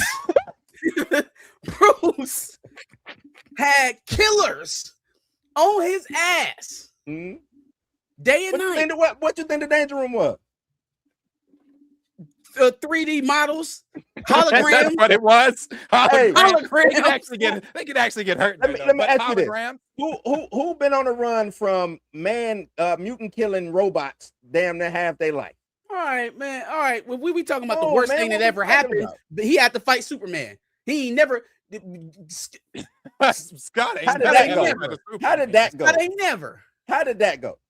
No, Scott done fought Juggernaut. He done fought. We talking about the worst things that ever happened. Superman? What are we talking about? Injustice was basically Days of Future Past. It was the same situation. Look, we was all enslaved. We can move on. Cyclops walks away. Cyclops walks away. I don't know if I'm comfortable with that one. And Cyclops don't mind killing. Cyclops walks away. But see, that's the dopest thing. Like Batman will probably beat Scott ass and just take his visor and leave him sitting on the ground or something. No, that won't happen. Wanna see me do my dance in these $1,000 pants? Don't disrespect me and my mans. Make a whole lot of chops on you. Hey, my glasses is crazy. Hey, yo, Steve-O, a member for 36 months. Congratulations, brother. We appreciate you. Absolutely. Yeah, no, he'd probably knock them damn visors off his face and be like, yeah, what you gonna do now? What you gonna do now? But that ain't what you want to do, though. Yeah, I'm telling you. That's the wrong thing to do. Man. I think he would find a way to neutralize Scott before it even got to all that. And he'll mail them visors back to Professor X. Right. I'm glad. I love that y'all got this much for Bruce. I love it. Hey, but look, if Scott pull up and Bruce didn't smell it out, like he has no clue that this mutant is on his back, you might just get the jump on him. You ain't gonna hold him, but you might just get the jump on him. Batman, let's just go because Batman can't get close to Scott. Let's just keep going, man. Let's just keep going. Well, what's the so who's traveling to who? Okay, so Batman, you want Batman to pull up on Scott? Hold on, don't you matter. want Batman to pull up on Scott? It don't. You got a killer and a non-killer. Answer my question: is Batman going after Scott, or is Scott going after Batman? Batman can come to the mansion. He can come to the X-Mansion. He can come to Krakoa. He can come wherever he can. I know he can come wherever. No, wait. You think he's come to Utopia? He can come to Asteroid M. It don't matter. Hey, Batman will walk in that mansion and shut everybody's shit down. Won't nobody be doing nothing. Won't be no mind control. Won't be no metal bending. Won't be shit. Ain't gonna be no wall walking from Katie Pride. Everybody's shit gonna be fucked up. They're gonna be like, what is happening? Right. You actually thought I would walk in here without a plan? Mm-hmm. Who we think we talking about? They're gonna be like, who's that? Right, like, who the fuck is that? Who just said that? Yeah, you know what? Y'all the same Batman writers who had Batman fall out of space and actually live. Yeah, that's y'all. That's y'all. That's y'all. No parachute, no nothing. Just came out of space and survived that. That's y'all. We good. We good. I take what's mine and take some more. It rains, it pours, it rains, it pours. Yeah. Battery. They definitely hold emergency meetings right now with Gunn and Peter. Wonder Woman probably announced before the summer is out with Adria. Hey, I mean, there's a lot of Wonder Woman talk out there right now. We can talk about that for a little bit. Did you see the proposed the chick from I think it's from Blink Twice, right? Yep. And she's been Yep. working out and stuff. But then they also say she could be no, she didn't get into the Superman movie, right? She was up for it, but she didn't get into it. For Lois? No, so she is in there because they, she's got like a we don't know who she's playing type of role in the Superman. She's in. Man in Man of Tomorrow. I think they were saying she could be Giganta. Oh yeah. Okay, so now now I remember it. It was Maxima, wasn't it? It was Maxima. Yep. They thought she was Maxima instead of Wonder Woman. Now we back on Wonder Woman. So we don't know shit for real. We don't know. We don't know shit. I think it makes more sense to go ahead and make her Wonder Woman. It better be. Hey, you pop out with Man of Tomorrow after this weekend. It definitely makes sense for her to be. And give me Maxima instead of Wonder Woman, man. Yeah, you got to. And they look, if it ain't her, go find her because it need to be. Not only that, you've got Martian Manhunter that's supposed to be in this too, because I mean he is a part of that story. So that's 2 League members. I'm starting to get happy. The League on his way. You got to start putting them together. It's been past due. And this would make, like I said, this comic you got to because what you got to show at Comic-Con right now. What does that's DC what I'm saying, and that's a very good point. That Comic-Con, San Diego Comic-Con, because this is Marvel hasn't been in Hall H in 2 years. They've missed Hall H in 2 years. If you don't think. And plus, Sony's going to be there too, so I'm sure they're going to wrap some Spider-Man shit into their presentation. Blade hat. Oh, is he? Somebody better throw their shoe at him if he do. They better chuck their shoe at him like George W. Newest video of him in Japan talking about Spider-Man. Feige, he's lost a lot of weight. But he's stressed. He's stressing. I think if with Marvel not having been at Hall H in 2 years, not only are they going to talk Spider-Man, Doomsday, they're going to talk X-Men. They're going to talk the next phase.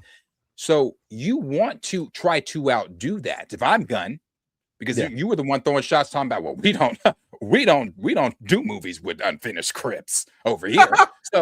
so you should want to really show up at Hall H and have a jaw-dropping panel. And that does not, because jaws get picked up when you mention Gorilla Grodd and Jimmy. So you better stray away from that shit and go and talk about characters that people want to see. That's what he needs to do. Hey, Battery, we appreciate the $5, brother. One more. Darian Thompson, man. Darian Thompson, excuse me. Pouring it in tonight. We appreciate you. $5. Cyclops is erasing the entire alley. You really want to see Cyclops without the visor? That's the worst. Hey, listen to me, man. Tell him again, man. Hey, listen to me. Tell him again. Batman has dealt with worse. Like, can we all say he's that writer, whoever that writer is, than just an optic blast. Yeah, whoever that writer is, absolutely right. That's it. That's all you got. Pum and some hands. Oh, we can handle that. We can handle that. Right. You know who was nowhere in sight during the death of Superman? Know who wasn't there? You want to know why he wasn't there? He was busy. He was busy. He was busy. He was busy. And and at the end of it all, he figured it out anyway. So get off, Bruce. Yeah.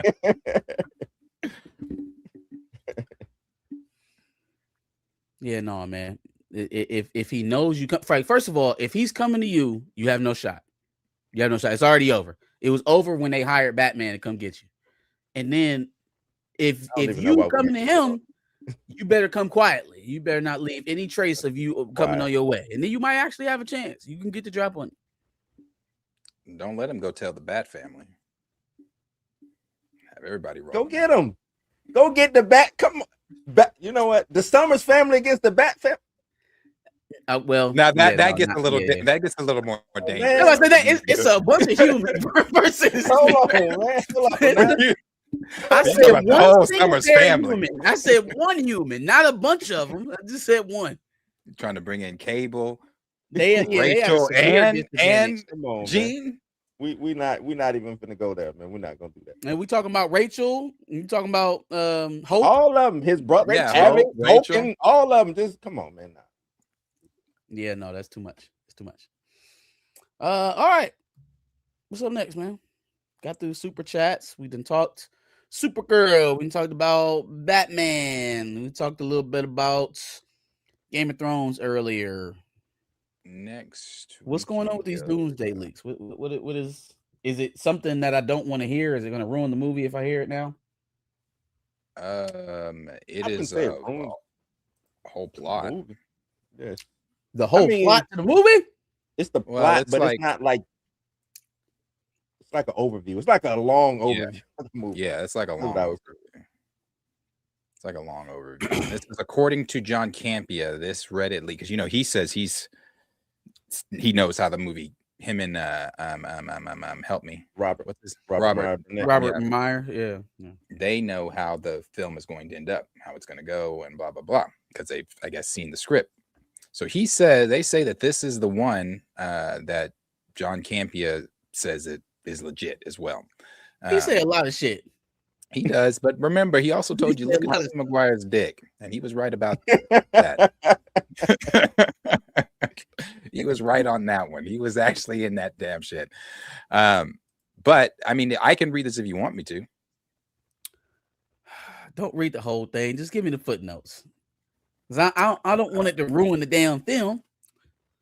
Okay, the first line, you tell me if you want to know any more after the first line. The Avengers Doomsday opens in NYC on Tobey Maguire's Spider-Man's Earth.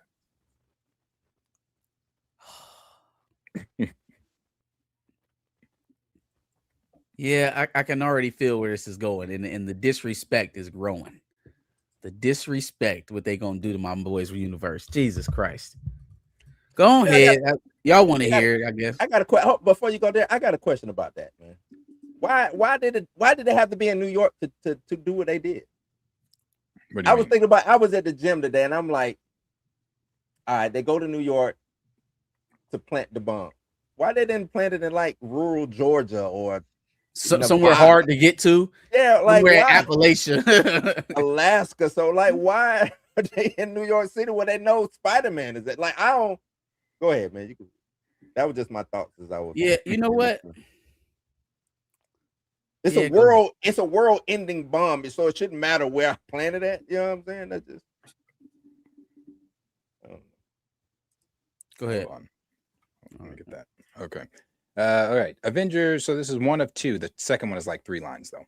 This one says Avengers Doomsday opens in NYC on Tobey Maguire's Spider-Man's Earth. He's fighting Deadpool and Wolverine, who were sent there with the planet-killing bomb built by Beast to destroy Tobey Maguire's world in order to save their own universe from an incursion. And I believe this, and the only reason I believe this is because we've known for a while the X-Men are playing the game of worlds.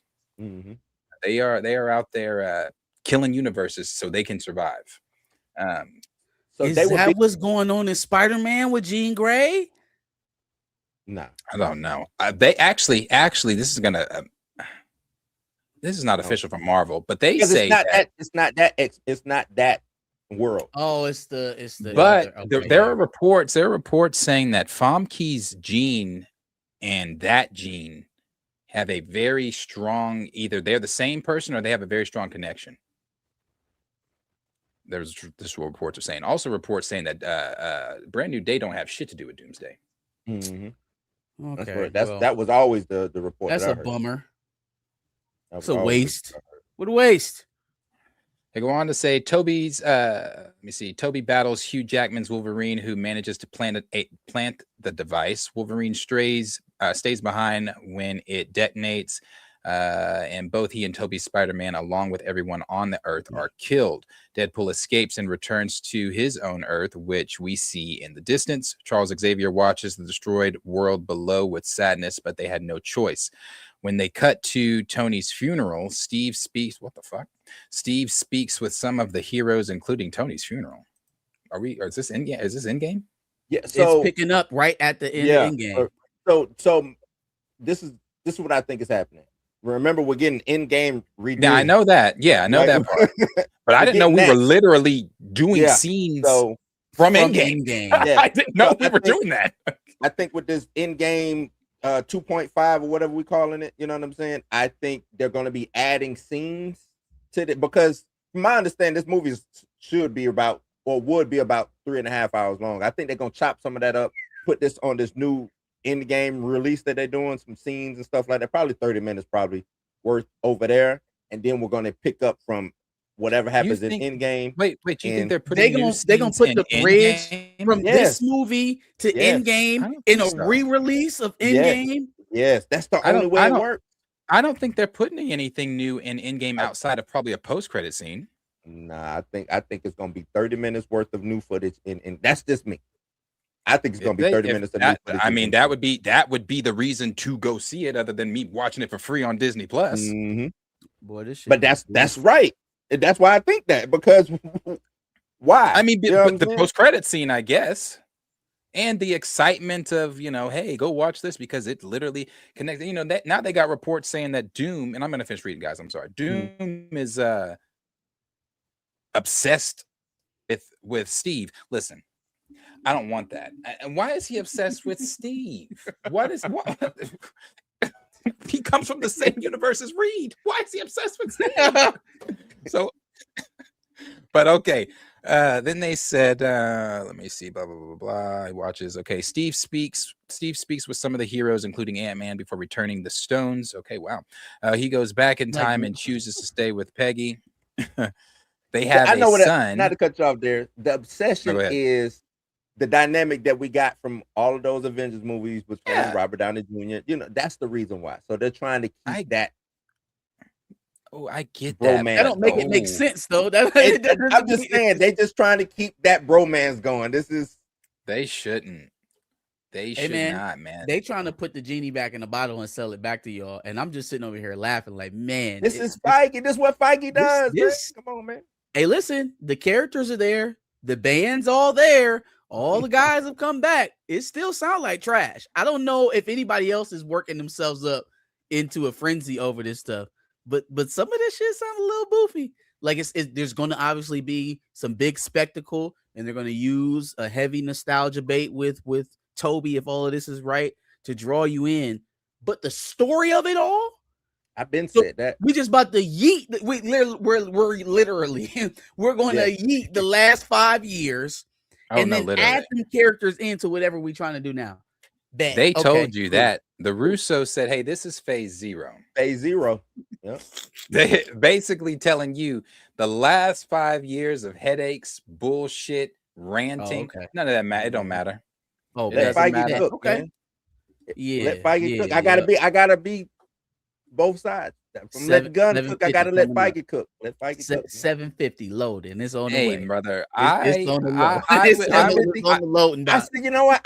I said that. I would take a bologna sandwich from Feige before I take a bologna sandwich from Gunn. Bologna. But I feel you. Hey, we got. Hold on. Pause on the Doomsday stuff. We got a couple more supers. I take what's mine and take some more. It rains, it pours, it rains, it pours. Yeah. Vaseline based. Pause.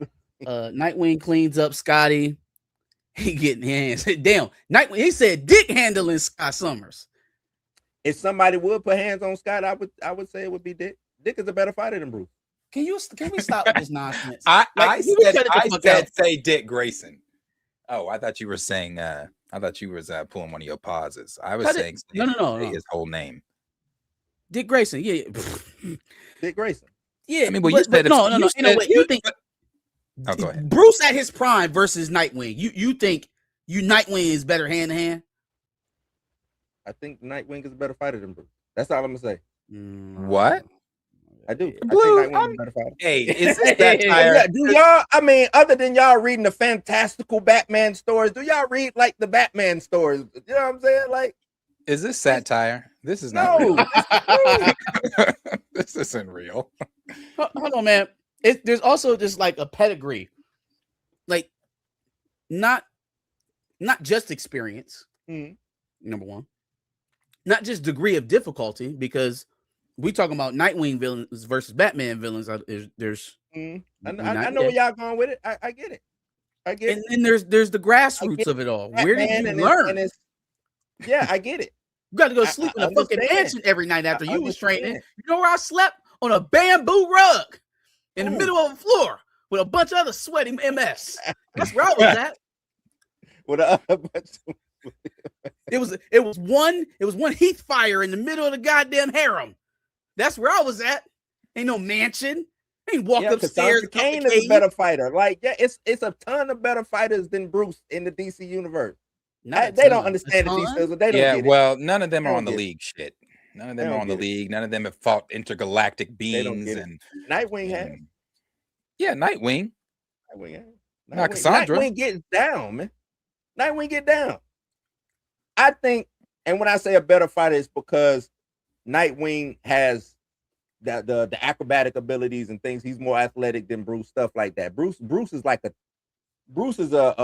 agile tank, which is dope as fuck. But you got Nightwing, which I got damn near all the same skills you got, and I'm slightly faster, I'm slightly more agile, slightly more athletic. So now if we're putting it was Bruce got to fight Nightwing at when Nightwing became Nightwing, so we got a slightly older Bruce.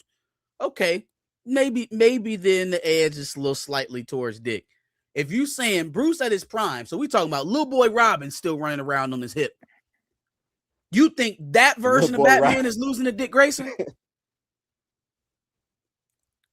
Yeah, did we ever find out in Teen Titans? Because they never finished the good Teen Titans, the original one. They never didn't. That shit pissed so me did off. We ever we never found out, was Slade Batman? Was Slade Bruce? No. Because I swear crazy. I swear that's crazy, what they were.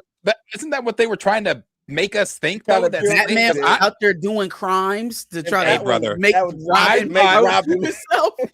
I used to think Slade was Bruce. I used to be like, damn, that would have been a hell of a story, though. Hell of a spin, man. I would have been right there. Because only reason I brought that up, I was gonna say, well, there's your comparison between the fight, because sometimes Robin gave it to Slade.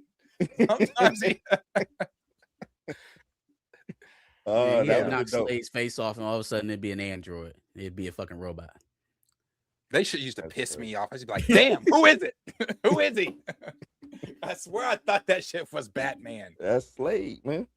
I got faith in you now, and you've been such a good friend to me. Dre Mack, the $4.99. We appreciate you, brother. Pack the Bat family up versus the Summers. Yeah, if it's family versus family, we basically humans versus mutants. We know how that's ended. We never gonna be able to get off this. We appreciate the $4.99, man. Family, you just need Gene for that one. Yeah. Okay, guys, we appreciate the love. I'm gonna let Darius finish up on the scoop real fast, and then we'll get to the rest of the super chats. I promise. Let me see where I was. Okay, they have a son. This is talking about where he stayed back, returned to Stones, lived with Peggy. They have a son, Jim. One day Loki visits them. This is part of that whole leaked thing. Remember, they had Jim. That's his son's name. As in James. Yes. Hey man, look, I'm about to peace out on y'all, cause now you trying to tell me that Captain America is Bucky's father.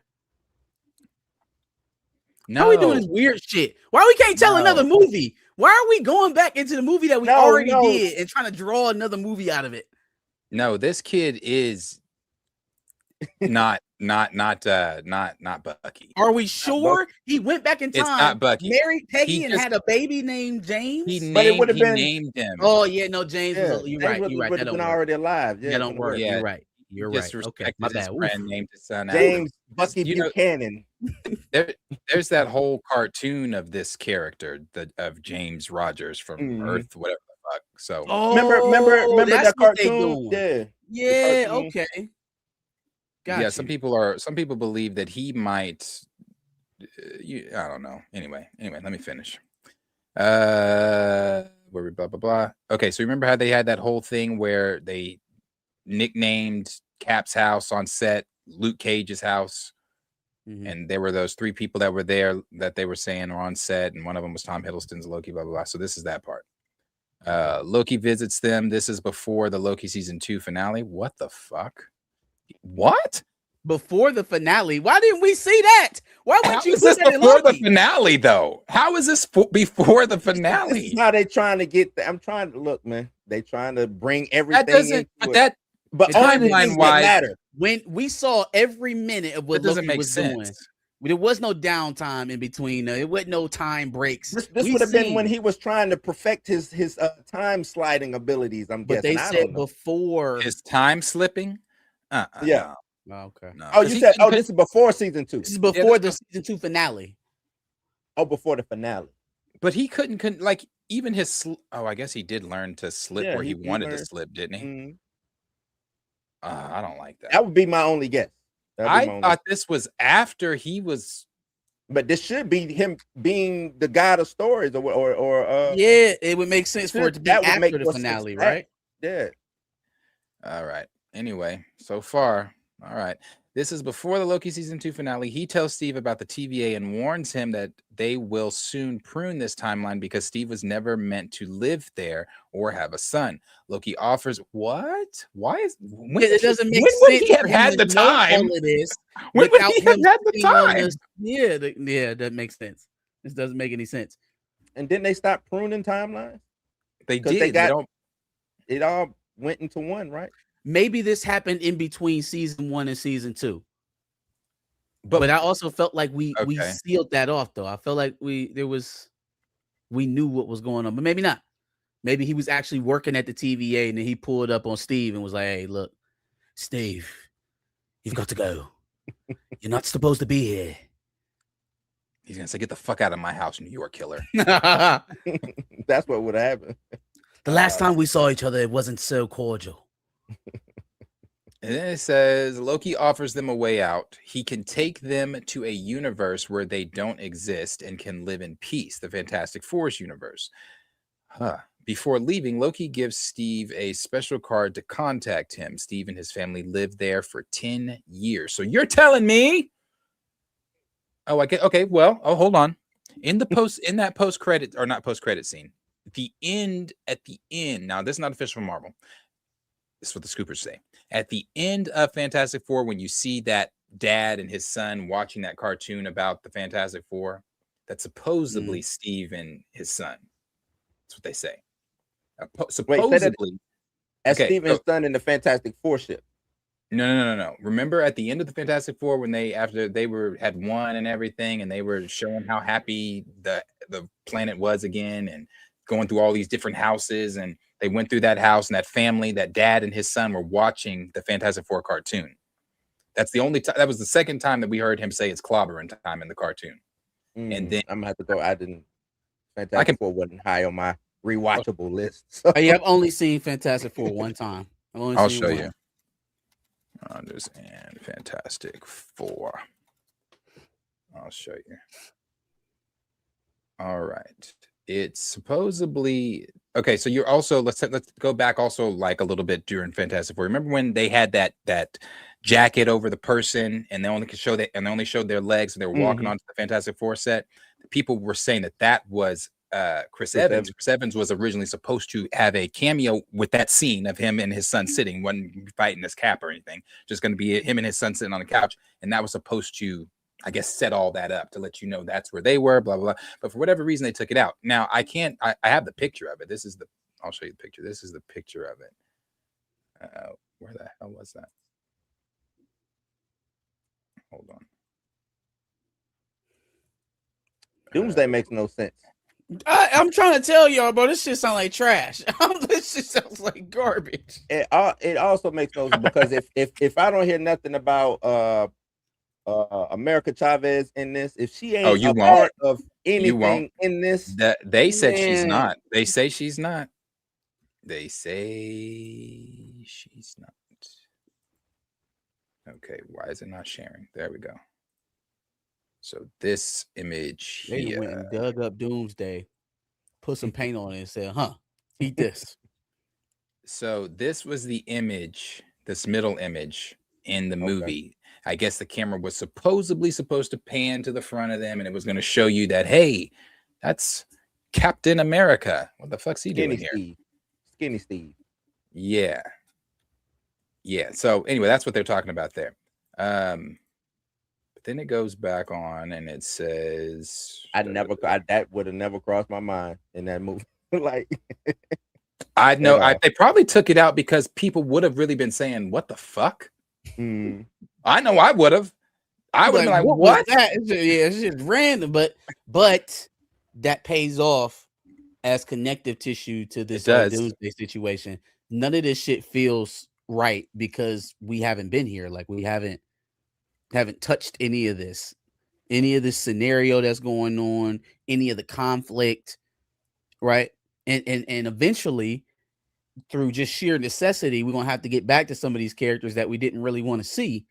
The Thunderbolts and the Fantastic Fours of the world. Priority on their slate.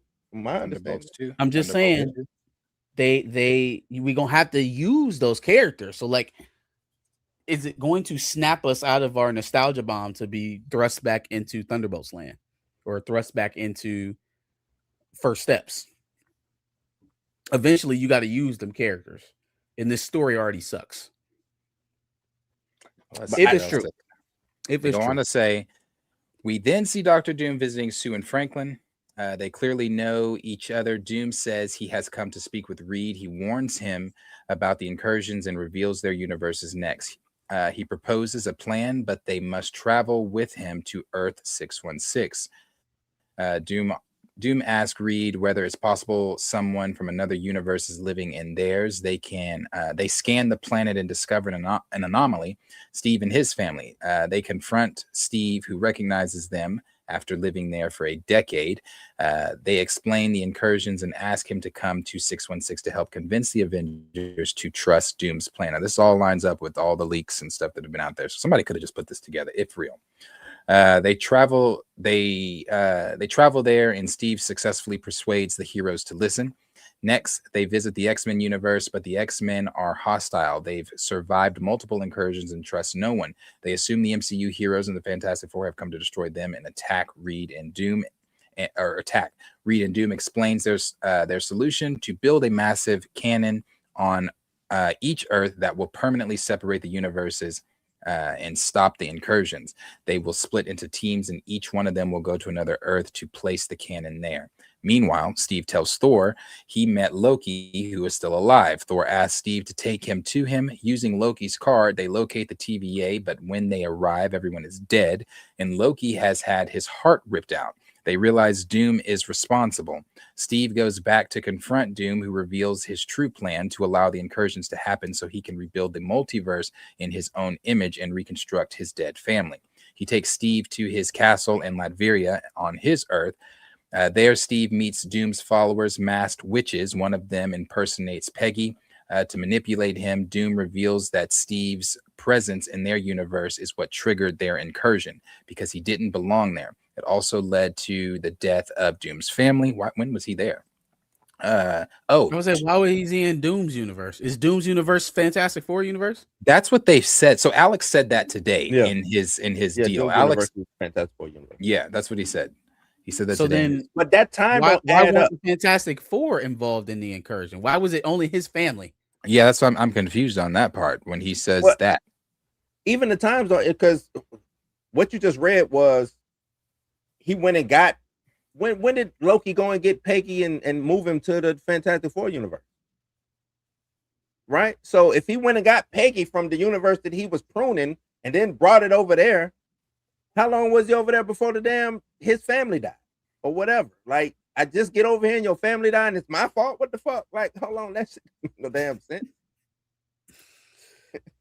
You know what I'm saying? No idea. Wouldn't Loki, the TVA and all of them know about these things going on? The incursions, they would know.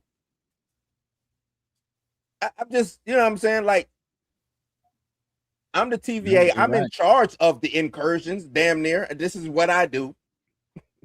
Let's pick up a person, move him over there, which is going to cause the incursion. That don't make no sense.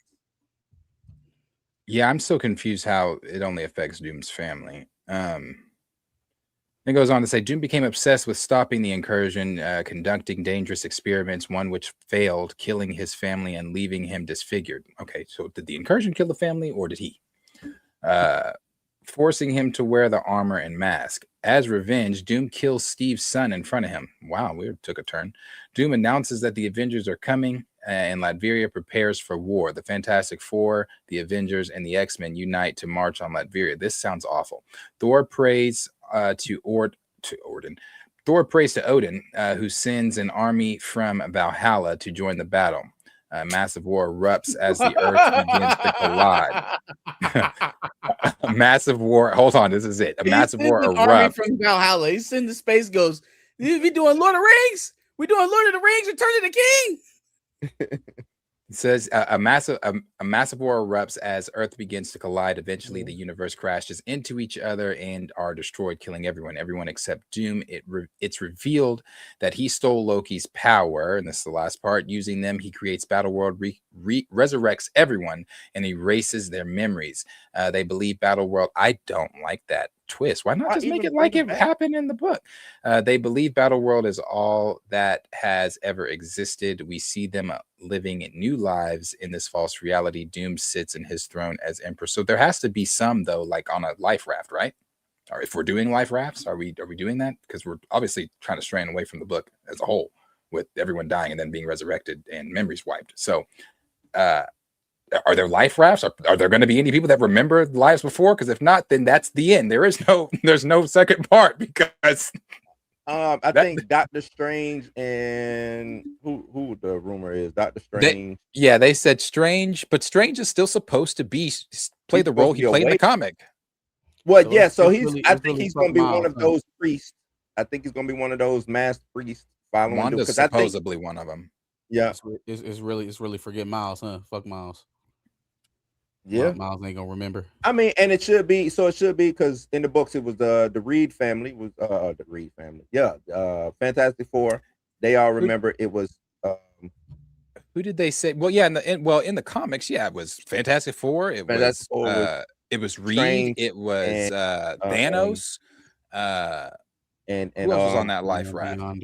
Peter was on that life raft. Was it Namor? Namor was on there. T'Challa was on there. Was Namor? I thought he had kicked Namor off the. I thought Namor was on there. But who's the Molecule Man in this? And this would be Loki. It would be Loki. Is it Loki? Because that's how Doom got the power.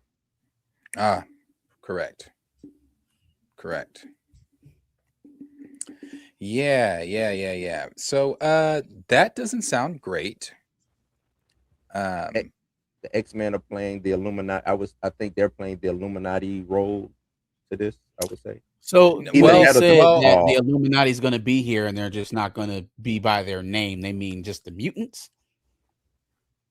I'm just talking about the role. I think they said the Illuminati. Yeah, they said the Illuminati is going to be. They're not going to have the name of the Illuminati yet. They're probably, because that stupid ass shit. They're probably going to at the end of the movie say Illuminati, and then we probably won't see him for 10 years. But yeah, they're going to do that shit like, oh, the Illuminati's coming, and this is their name. Just like they did with the New Avengers. When she was like, they were the Thunderbolts, and Val at the end said, "Oh, the New Avengers." It's going to be some dumbass shit like that. Who's going to be in that Illuminati? I'm not sure. It shows hell ain't gonna be who we know to be, and it'll be Namor, right? Namor. It'll be probably Charles, and then they'll call up.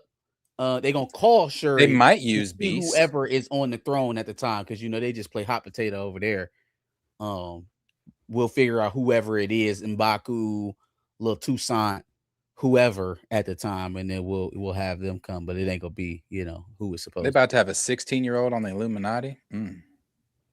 16? Yeah, they didn't say nothing about a time jump. I didn't hear shit about a time jump. So where are we getting to this grown up ass?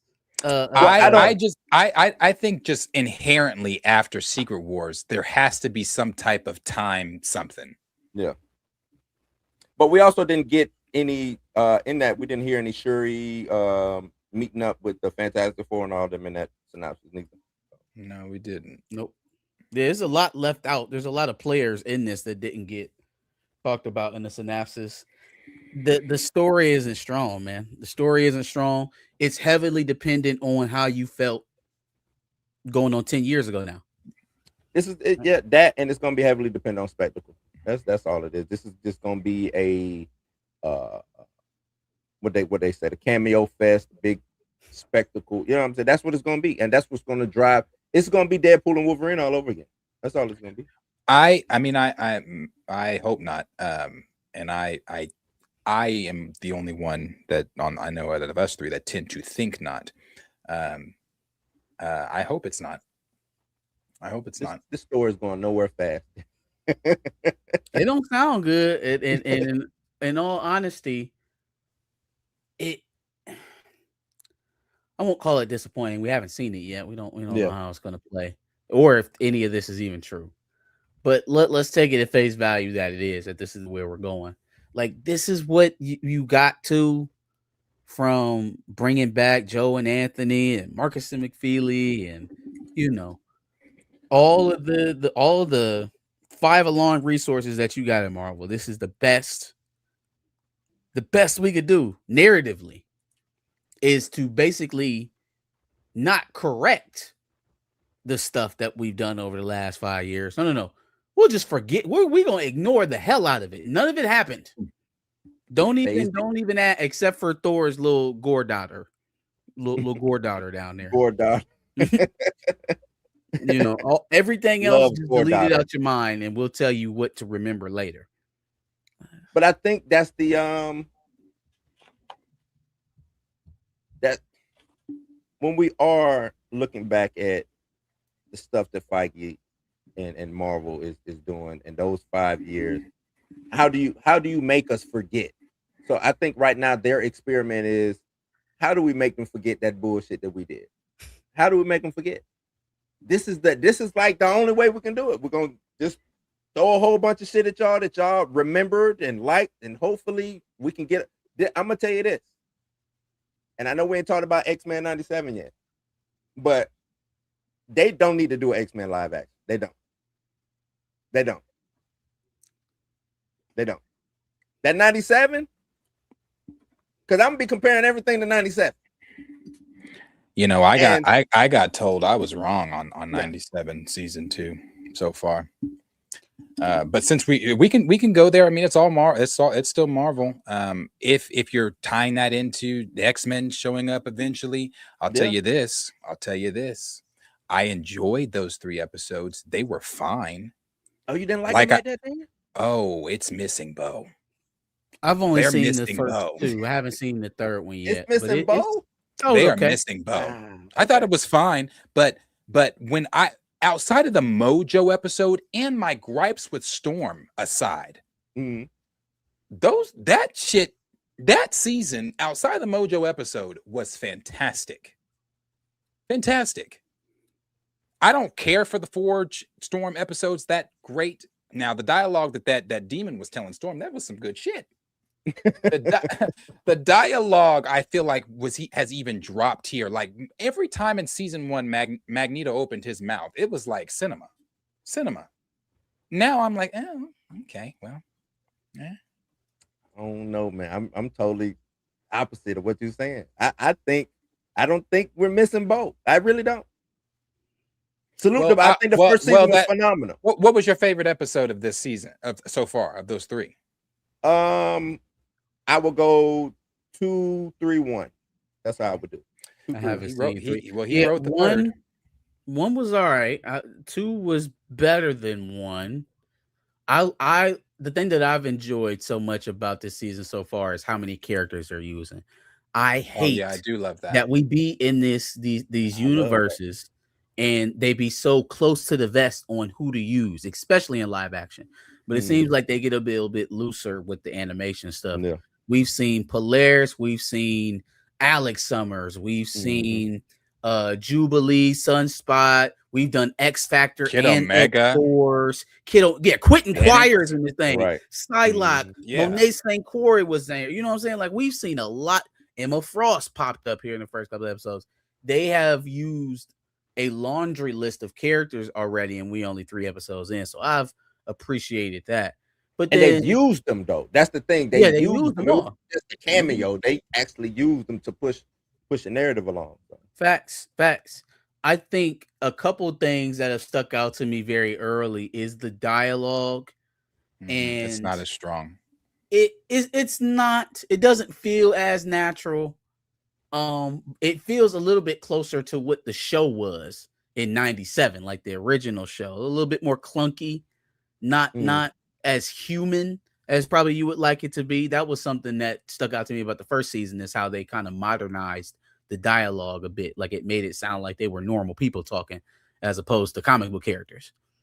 But it's only 3 episodes. And so going either way, whether or not we need Bo or whether or not Bo wasn't needed, I think it's a little bit too early to call. I said this first little drop of episodes that they give you is going to hit because people have already been waiting on it. It was highly anticipated. They would have to seriously fuck it up to waste the momentum that they had coming into this season. So I think once we get to the middle episodes, the episodes that we criticized last time, the Storm and Forge joints, or, you know, maybe there's some of the stuff on the back half with Storm trying to play Kumbaya with the villains. It wasn't until we got into the meat of the season, until some of that stuff started unearthing itself. I wonder what it'll look like in the middle of the season for Winterbomb and crew.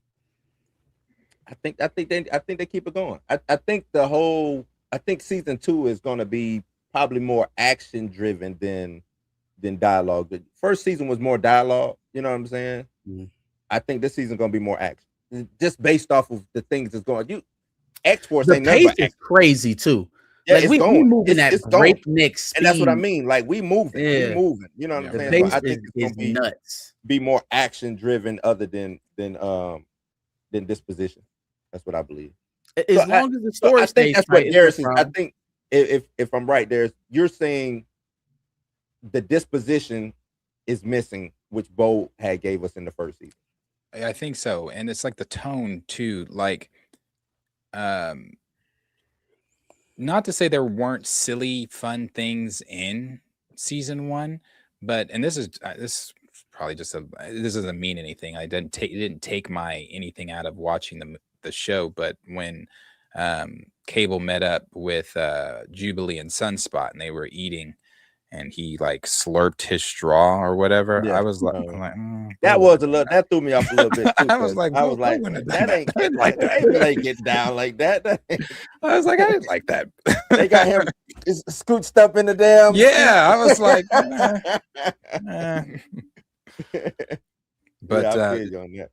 but just the tone, I feel like it's good. It is good. I enjoyed it. I thought Mother Ascani was dope, and I enjoyed it. The Horsemen were dope.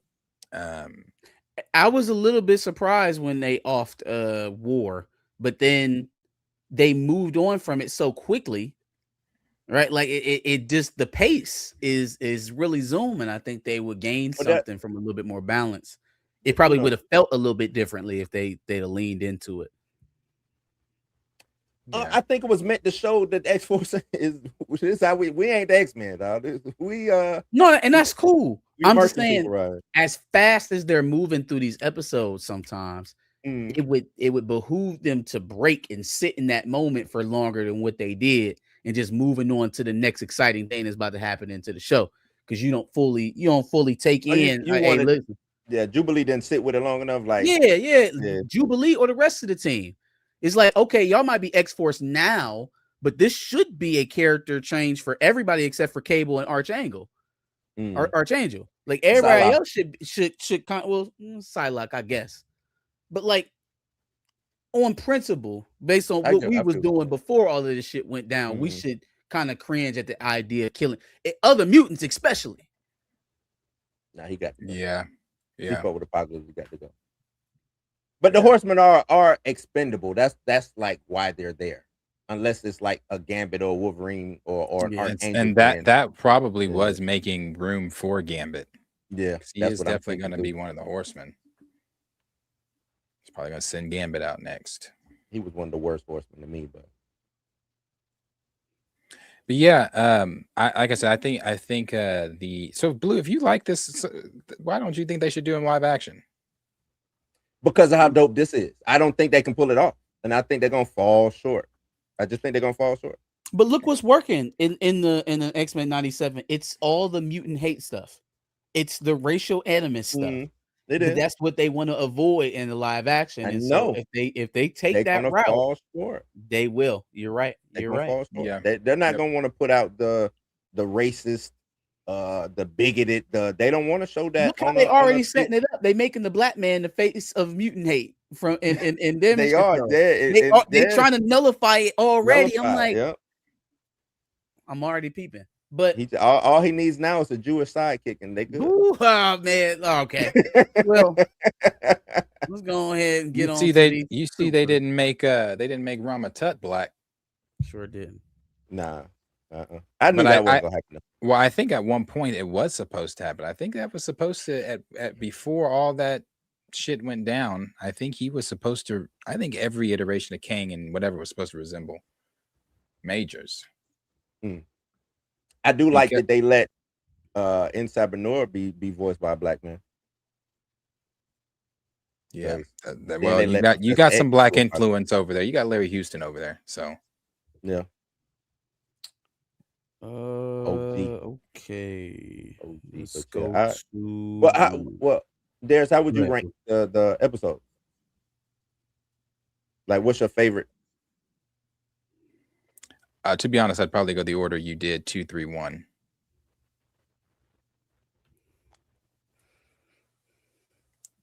I'm ready to see what the hell Rama Tut's gonna do in the next one, in episode 4. That's a convoluted storyline too, though. The whole Rama Tut apocalypse, because the Fantastic Four end up showing like it's a lot of stuff that happened in that I wonder if they're gonna do that. Have the 4. 2 cups, toast out with the game, from full steps to a whole nother domain. Bottles. I'm gonna live in proof. Lawrence with the $10. We appreciate you, dog, for that Dave's Hot Chicken X-Men 97 meal. Oof. Have you had their hottest hot? The one that's like, I don't know if they make you sign something for that before. I think I've had probably one below whatever the hottest is what I've gone. I've done that at Hot Chicken Takeover, Dave's Hot. I never get Hot Chicken Takeover. I've had the hottest, but at Dave's I think I did the one because the hottest one at Dave's is like that black shit. It looked like a black tender. Yeah. No, I ain't doing that. That don't even look like it tastes good. You got to at least taste all right. I'm not just trying to hurt myself. Dave Hot Chicken down here. We've got. They love it here. We got 3, 2. You sent that twice. Let me get. Hold on, brother. Hold on, play it. Appreciate you. Only 'cause I pay her. Roxanne. All she wanna do is party all night. Appreciate you. Thank you, Lawrence. 10. I said, "Burr, it's cold in here. Must be some toros in the atmosphere." Oh we. Ice. Some white girls knew they was wrong. They was dead ass wrong. This don't even sound like nobody over here made this. What's wrong with you? Thieves. Thieving. Let's go here. I'ma get money no matter the cost. Having some water, I'm having some post. Got that dope dick, that show lows. He's a worker and I am a boss. Darian Thompson again. Cyclops is going to fill that whole street with the uppercut force. Listen. You have to release us from this argument, okay? Everybody knows where they stand. I'm in my corner, you in yours. I appreciate the 5, brother. Thank you so much. Lawrence sent that 3 times. Did he? That's some money. Yes, he did. Yeah. Money. Let me give you one more, Lawrence. One more for the 3rd one. Much love, Lawrence. Appreciate that. Do it right, do it left, do it right, do it left, do it right, do it. That's probably one of my favorite ones. Run it up. Her lock-in was crazy. One more. What's this? Course money, beat the charge money, fast money, push the start money, large money. Ball money. Last one from Darian there. Keep that same level of criticism for DC projects. You must have missed the first hour of the stream. You had to have missed the first hour of the stream. As it stands, fellas. Oh, go ahead. What you about to say? Oh no, I was just saying DC. Yeah, no, we be on DC's back as much as we on Marvel, so don't worry. As it stands, we really only got one more thing to talk about. It's the bell of the hour, the scoop of the hour, the leak of the hour. Well, before we go, can we get into? I seen some people saying about the Bo interview or his. You want to talk about Bo for a second? Go ahead. His deadline. I don't even. Is it new information, or are we talking about the same stuff? We talking about the sexual harassment. We talking with about Bo, it's always going to be the same stuff. It's just going to be a different day. So what did he say in the interview? I got it right here. Hold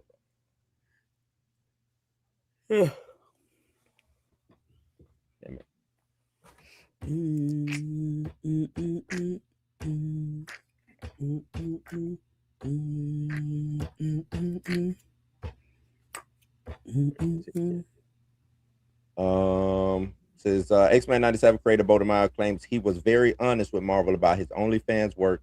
Felt like he was a DEI hire. Okay, well, he called himself a DEI hire. He felt like he was a DEI hire, which interesting. You were a DEI hire, and you should have known that. That's what I would say. But here's the thing: I hate when he brings up the OnlyFans stuff. And the reason I hate when he brings up the OnlyFans stuff is because, like I said, I like Bo's writing. I think that he's a damn good writer when it comes to X-Men. I think he's one of the best writers when it comes to understanding the X-Men because he put his foot in that season 1. You can think what you want to think about him, and I do, but he put his foot in that season 1. He needs to stop talking about OnlyFans because, nigga, when you wanted to, when he wanted to tell us the behind the scenes story, he's like, oh, but come to OnlyFans to do it. That he never told us. And then he put, if you would like clicked on the link for his OnlyFans, his banner was the X-Men 97 in the picture of him cartoonized as Cyclops. But with his underwear. I'm claiming that forever though. I helped make that shit. I'm claiming that shit forever. But you can't delete it. If that's fine, but why are you holding a conversation about the allegations on OnlyFans? Yeah, like that's a simple YouTube video. Look, I'm with you, Darius. I believe Bo is a talented writer. Most talented writers have certain flaws about themselves. I think Bo has a flaw about himself. I think the whole OnlyFans, hey, I'm gonna come in. I told y'all about my OnlyFans. And Marvel was probably like, okay, that's cool. Don't put no, don't. It should be exactly. That's what I'm saying. When you're dressing up as Magneto and then putting yourself, don't put my shit in there. Yeah, it's like from what we got going on over here. As soon as he posted Magneto thing, nah. And that's because even reading this article, you know, he talks about what's another quote? When does he go to court? That's never going to court. I don't think it's a damn thing. I really don't. I don't think it's a so thing. We're never gonna find out for me and Chill, because you know me and Chill had that whole thing. Yeah. I want to, and I still believe I'm right on it. So I guess we're never gonna find out then if he's not going to court, if they're just gonna. Well, the idea, even when taking Disney to court, is to get a payout. Like that's the best thing you can hope for. They're going to string it out as long as it needs to be. Yeah, well, that's cool, but you'll never make it to discovery. Right. You won't. That's why I don't think it's gonna ever go to court. They're gonna throw so much money at you, or they'll discredit you, which is what they've been working on since you got fired. So either way, your settlement is the target. They ain't had to do too much. That sucks, because then we'll never know. Because Chill is under the belief that he wasn't sending pictures. I am under the belief that he was sending pictures to them. Bo was most definitely, he had a relationship with somebody. A picture was sent, it got into the wrong hands. Yes, and that's fine. I don't think he was out here trying to be perverted, but guess what? You can't send a dick pic or a body pic or none of that in this facility. Like, you just can't do that. And if they put that out there, if they said, or if they investigated and found out, because Chill is under the pretense of, oh, I'm doing this to show you how to draw. Like, no, dog, we don't. Yeah, that's not what I'm saying. Like, he could have had a relationship with somebody, but it does look away that the individual that's bringing, workplace safety violations to you in a place that we know that workplace safety violations happen. They have people dying on sets all the time at Marvel nowadays. So we know that that's a problem for them. And so for him to be the person that's like, hey, listen, we doing shit that's unsafe around here. On top of that, I'm mentioning inappropriate relationships that are happening between executives and staff, right? When did he say something was unsafe? So he said he brought two things to Marvel execs. Yeah. It was the unsafe work environments that was going into Marvel, like work practices. And then he also said with the animators. And he said that he said the animators was working too hard or too long. They were overworked. And then he said there was an inappropriate relationship going on in the office between an exec and one of the staff. And he said when he brought that shit to Disney, now all of a sudden my OnlyFans a problem. So I was a good little DEI hire on the OnlyFans page when you hired me. But then now that I'm bringing up shit, but Marcus, his story changes too much for me, because he said it wasn't. He said none of that mattered, or it mattered when he posted the picture on his Twitter page. That's when he said he got a letter or whatever. Not because of all of that. Now it's because of all of that. And just like in this article, it's some more stuff. It's like, which one is? When did they come to you and say, hey man, you can't do this, or you got to pull this down? Like, it's always a changing story with. But you can't imagine a situation where like they're actively growing a case to get you out of there. Like, no, so they're kind of building these situations up to make it seem like you're the problem. Yes, you know what? Yes, let me take it back. Yes, we live in America. Any corporation in America, if they want to do you, they're gonna do you. What I'm saying is, they allowed Bo to make the gayest X-Men show. Shit, the gayest show probably that came out that year. That they allowed him to do that. They did. Now all of a sudden it's a problem. I just don't see, where did we go from what happened in the middle to where, hey, Bo, not only that, and we asked you, it's like they was giving him opportunity after opportunity. Hey, Bo, go over there to Blade and see if you can fix Blade. Like, when did the company say, oh, we don't like Bo? That's what I'm getting. Yeah, that's. But that could be asked of Marvel as easily as it's asked of Bo DeMaio, right? Like you said, they gave him all these job opportunities. He had a successful project with him. When did it become now you got to get out and we stripping your writer's credit? As easily as I could pose those questions to Bo, I could pose them right back to Marvel. You can, probably, but I guess probably when he was sending inappropriate pictures to people. Yeah, that's what I'm saying. See, that feels more like, to me, okay, I got that in my back pocket. If I want you out of here, I'm gonna pull it out, because you can't tell me that everybody at Marvel fucking, but me sending a picture of myself in a Speedo is the line here. He describes going to an exec's barbecue or some shit like that, and he's talking about showing one of the pics to his son, the same pic that's getting me out of here. That's so inappropriate. Yeah, because your children. Yes, telling me about it. Because we already made the decision that you're gone. You come to the picnic tomorrow. You out of here. Pack your shit. Yes.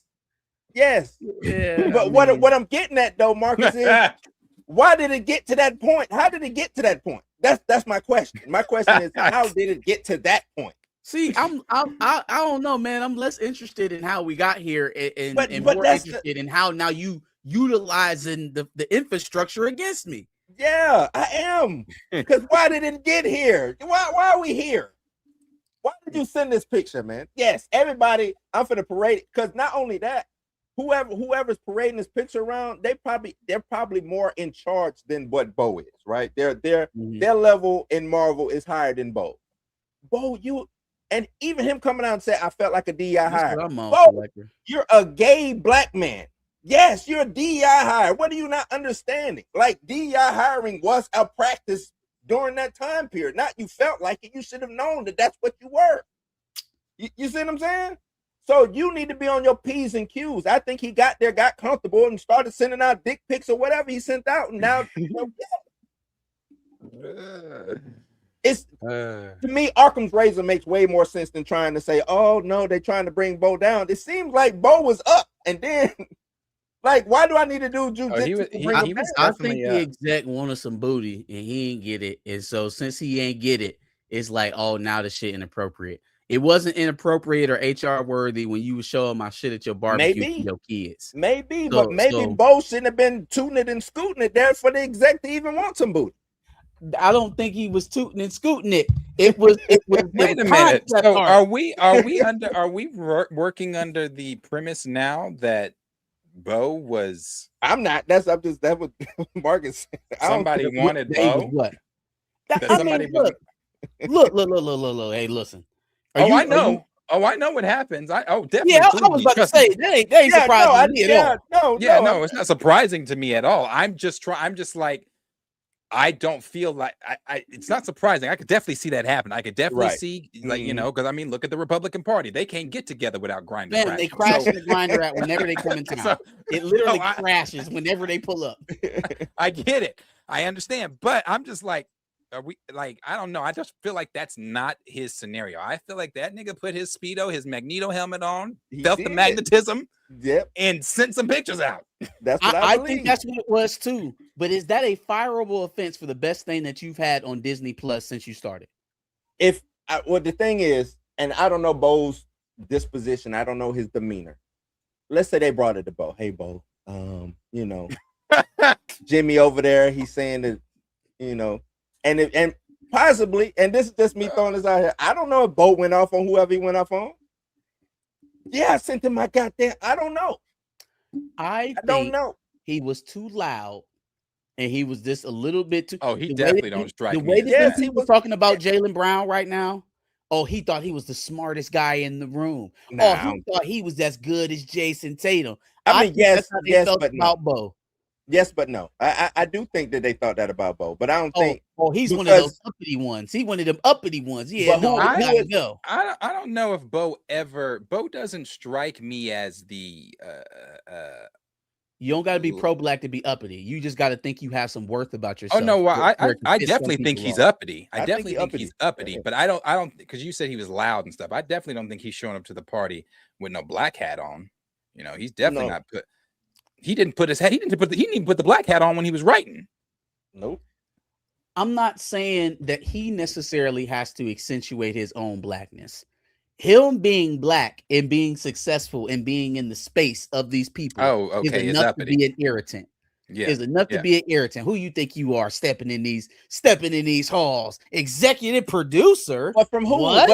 But that's what I'm getting at though, Marcus.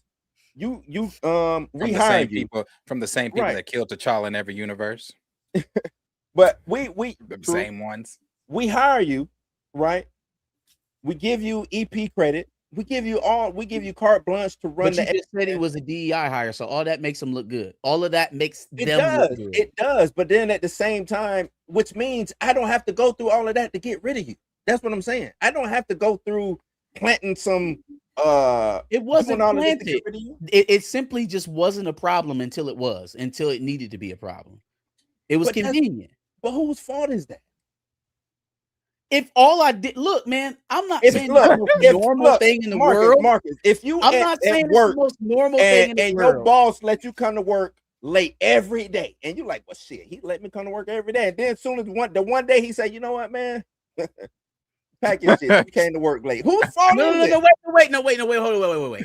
He been letting me come to work late. It's not Bo's fault. It's so I was gonna say he just decided. Ain't Bo's fault. No, I'm saying we had an understanding. No, what I'm getting at is, what's the issue? What I'm getting, if you know now, because you like, well, shit, I came in 15, they ain't say nothing. 30 minutes, they ain't say nothing. They ain't saying. You think that they just letting you, or you think they document? That's what I'm getting at. What you think they doing? You think they just saying, oh, okay, cool, 15? Well, first of all, if you documenting that, I feel like after the first or second, as a company, you need to pull me in and give me a warning, not just be, hey, well, I'm gonna hit you with that Fed. The Feds don't do it. The Feds gonna wait. We gonna wait till we got them. We got them. The and Feds when we don't got pay them, me. We got shit. Y'all fucking with my money. I'll burn this bitch down. Yeah. Once we got you, we got you. Yeah. I mean, hey, look, I wish him the best. I hope it all works out. But I mean, you know, we'll see how the rest of season 3 goes, and season 2 goes. I also found it funny too that his little deadline article came out after the release. Oh yeah, that was the release. That was planned because he ain't said shit on Twitter in a minute. Right, he ain't. I even tried to get him to come out and talk about this damn deadline article. He ain't show up. But tagged him.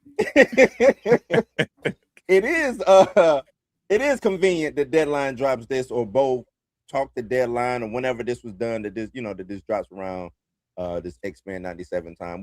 I think we already knew that that's something like that was gonna happen. Either Bo himself was gonna get online and start talking about the X-Men, or something was gonna happen. I kind of figured that was always gonna be the thing. Fellas, we got one more thing to talk about. We do. They got, who is it? Is it Cosmic Circus that put this stuff out? Yes, Alex over the Cosmic Circus. Alex Perez. By Lil Toussaint. He did a Q&A, his little monthly. I think he does these monthly. His Q&As that he does. So this person asked him, twice a week or a month? Twice a month. Twice a month. So people send him questions, he asks them, and this person asked about supernatural stuff and when's the next time we're going to see it. Where he replied, Black Panther 3 is at the top of the list. Then this person says, "Hey Alex, thanks again for doing these, blah blah blah blah. I assume when you say they're looking for, or it's going to be looking. Sorry, I assume when you say they're looking for the next Black Panther, you're referring to T'Challa Jr., the child. In that case, what kind of role could he have going forward in relation to Shuri?" To where Alex replied, "Drop the Junior. It's just T'Challa. And it's T'Challa the second, and he'll just be called T'Challa moving forward. In relation to Shuri, it is far too early to tell, but a few details have been told about Black Panther 3 involving coming of age story with a heavy emphasis on legacy and what it means for T'Challa to inherit the title of Black Panther. There's also been some talk about Nakia not wanting T'Challa to be Black Panther and inherit the throne. Lastly, there are some other interesting things I can't really disclose yet, but there are several themes Ryan Coogler wanted to incorporate in this next installment, including supernatural connections, ancestral planes, and mutants. Not Namor. We're going back to the ancestral plane, and we're not going to see T'Challa again.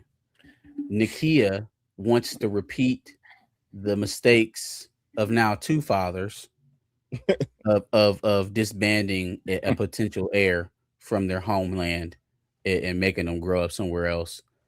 We're trying to gaslight people into accepting this Toussaint character as T'Challa. This sounds like it's going to be accepted. No, it's not. Well, will they rant and rave about it the way we are? No, but they will reject it at the box office none the same. So if that's accepted, that nobody comes out and protests, then okay. But let me ask you, with the rejection, what do we talk about? How much money is this movie is $400 million loading. It's $400 million loading. Man, it's a coming of age story for a character that you created, right? We're also continuing to double down on the milking of Chadwick Boseman's legacy. We're never going to let it go. That's what Black Panther is now, is the fact that Chadwick Boseman died. Yeah, we're going to cement I agree with you. That's disgusting. That's not his legacy. We're talking personal now. That shit is fucking disgusting. It is, but it was disgusting when they did it with the funeral. When they did it the first time, that was absolutely. But now it's even more gross because there's no reason to still be using this man that way. But in any case, we're doing that, and that is the entire premise of your movie, and with the potential backdrop of the other unsuccessful Black Panther in Shuri. So, yeah, man, the prospect of getting a quote unquote new T'Challa, and it ended up being what a 15-year-old, a 16-year-old, a kid. Okay, yeah, no, 400 million, 500 million. I think this is what they get you, and this is something that I don't want to see. So this is how they're gonna put the butts back in the seats, because he's not gonna be called Toussaint. He ain't gonna be called T'Challa Jr. He ain't gonna be called. He's just gonna be called T'Challa, and it's gonna be and this is gonna be everything after Secret Wars and all of that. So it's gonna be kind of a rebooted type of situation, even though it's not. Again, we're gonna create a whole nother universe, and T'Challa's still gonna be still dead. Right, Yeah, but that's to me and you. That's to me and you. It's not. It's not blue. It's not blue. I'm telling you. To tell you, you cannot. You can't. Now I'm not. Look, I'm not saying, and this is what I mean by you're calling. You said 4 to 5. I said 6, and Tina was like, "That's what." All right, now it's gonna do probably about 6. I see it doing Superman though. Do we not understand how big of a fucking failure that is? Yes, no, that is $100 million from where we started. That is, I believe it'll do about. That's 6. a failure. But like we have essentially neutral. We have, what is it? Sterilized a franchise. We sterilized it. Yeah, like Tuskegee style. We fucking ended a franchise. What is the franchise after you done trekked it down from 1.3 million down to 600 million a pop? What's the future for that? And you got to look at, there's no future for that. This is it. Once like Cooper is gone, that is even get Eyes of Wakanda to pop. You can't even get the animated shit to pop off of this stuff that you're doing right now. Because it wasn't. Why? Answer me that. Why did Eyes of Wakanda? Why wasn't Eyes of Wakanda successful? Because there was no Black Panther in it. So why? So how long do you think we're gonna be able to keep doing this? Like, you don't think people are going to be able to smell the diet Black Panther on Toussaint the second, on T'Challa the second? But that's what I'm getting at. This is it. This is the final. This is it. So if you're a Black Panther fan, if you're a Wakanda fan, don't look for any more Wakanda after this. That's it. That is it. That's at least that's the way I'm looking at it.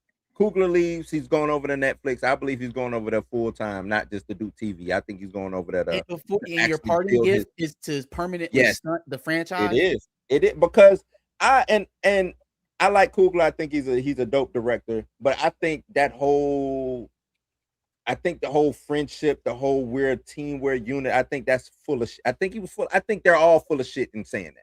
I think they were all hyper emotional. It's the best thing to say when it comes to, we just lost a comrade in arms who just passed away. You know what I'm saying? We didn't even know he had cancer, but we're this close-knit unit. You know what I'm saying? And I think that whole friendship thing that they keep trying to say, oh, I'm friends and yada, yada, yada, and I got to honor. I think that's all bullshit. And I don't think he really cares about the Black Panther franchise the way that we're making it seem like he can. I think to him, this is just another franchise. I'm here working on it. I can go off to the next thing. And yeah, who cares? Do I want it to do the 1.2? Of course. But if it don't, oh well, because Netflix, I'm already got the Netflix thing. Warner Brothers is in my pocket. Like, I'm good. You see what I'm saying? That's what I believe. That's what I believe. Yeah. Letitia Wright is not a draw. She'll never be a draw. No, she's not. She's not a draw. And to think it's honestly offensive is down with what it is. To think that you can meet, you're not even meeting in the middle. You're trying to convince people that something is what it isn't. Like this idea that you are your father. And they're going so far as to destroy the entire narrative of the first movie, man. The first movie, whatever principles that movie set, is fucking gone. They did that with the second one. It's done. But now they're reinforcing it, Blue. Like, you might have had the little excuse that there was a funeral going on, so we played this one a little bit different. But now you're reinforcing the idea of shunning the throne, of running away, obfuscating the duties, right? Having to be coaxed into leading. That is not where we was at in 2018, bro. We were not there. We didn't watch a whole movie of somebody who didn't want to lead. The thing that we left that movie with was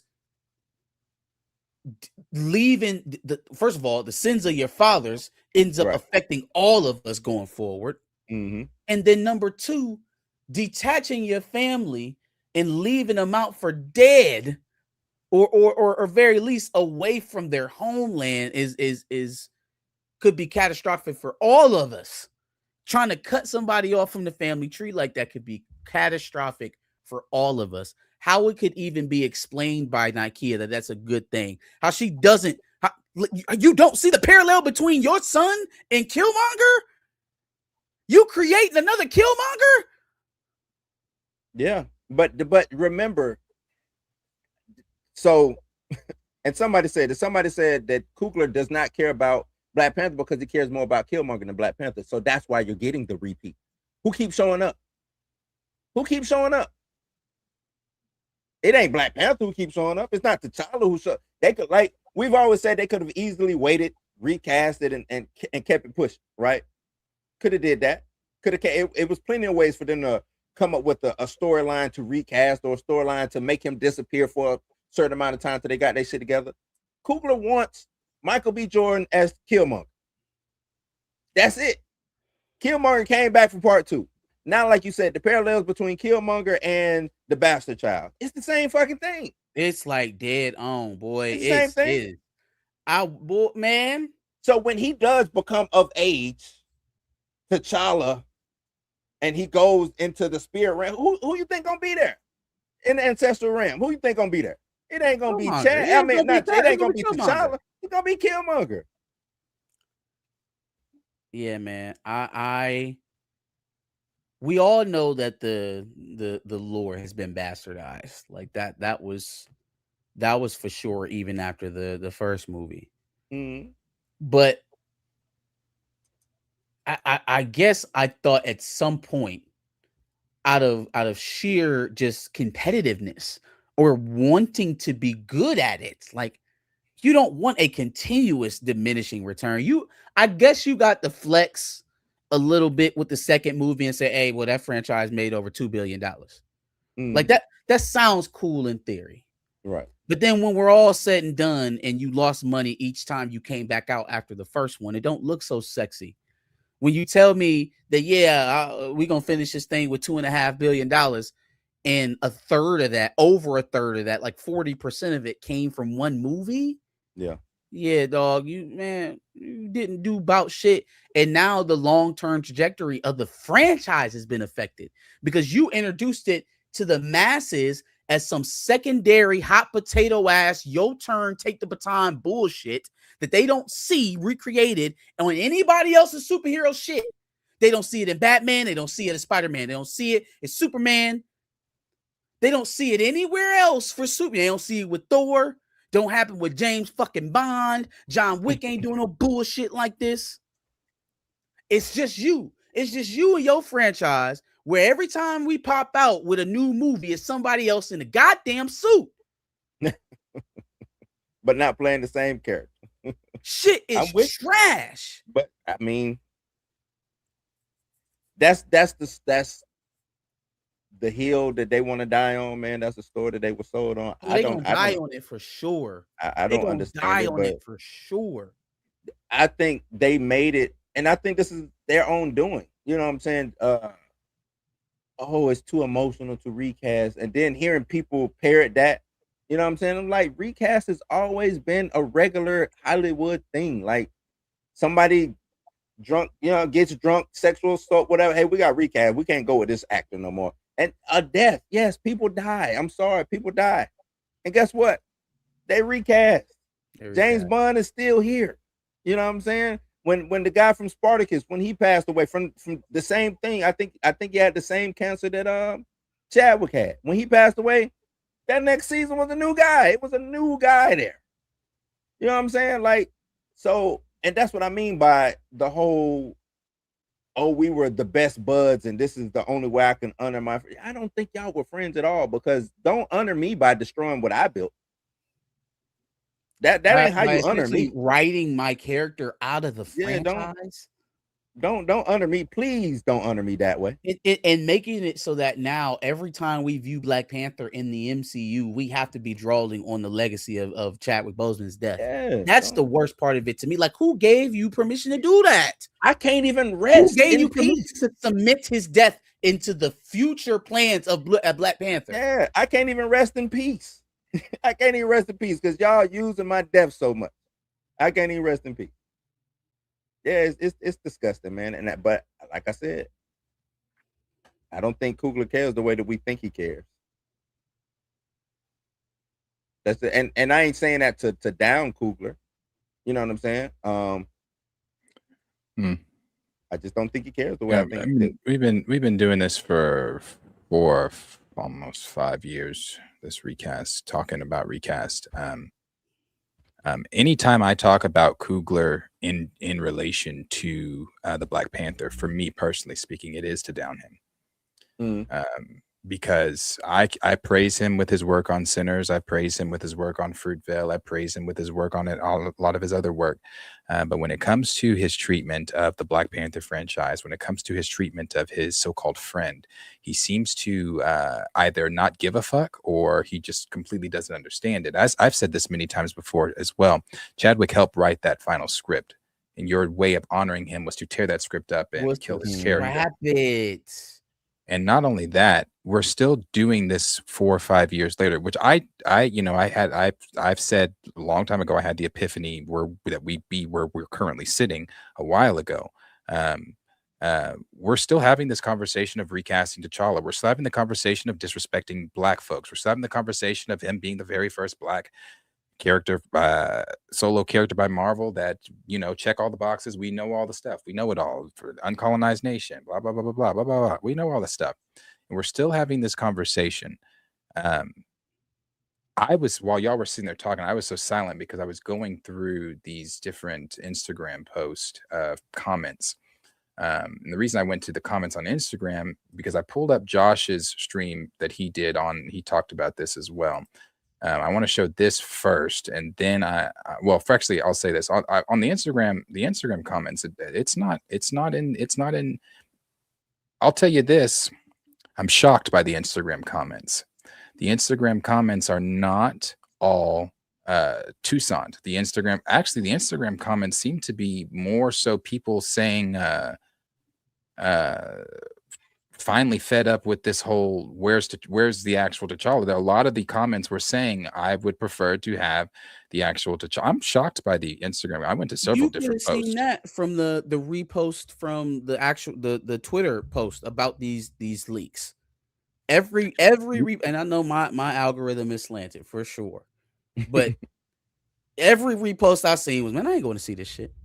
Man, I'm not, because it sounds secondary. Okay, let me pitch you an idea for Captain Marvel 3. Y'all ready? All right, here we go. Captain Marvel 3 movie starts with Kamala Khan. Kamala Khan goes on a trip, and she goes and meets up with the Inhumans, right? And then the Inhumans and the mutants have a giant saga. And then, in the legacy of Carol Danvers, she finds a way to bring the two groups together and save the day. The end. You want Captain Marvel without Captain Marvel? Here, let me give you Captain America 5. Here we go. All right. So boom. Elijah Bradley, right? Elijah Bradley is out here running around. Boom, we doing all our Captain America shit, but we fighting in DC though. We doing local street crime, right? And then there's a local villain, and then we gonna beat that villain and gonna save the day. The end. You want me to do it for Doctor Strange and Hulk too? Like, that shit is not going to work. It sounds like Booth.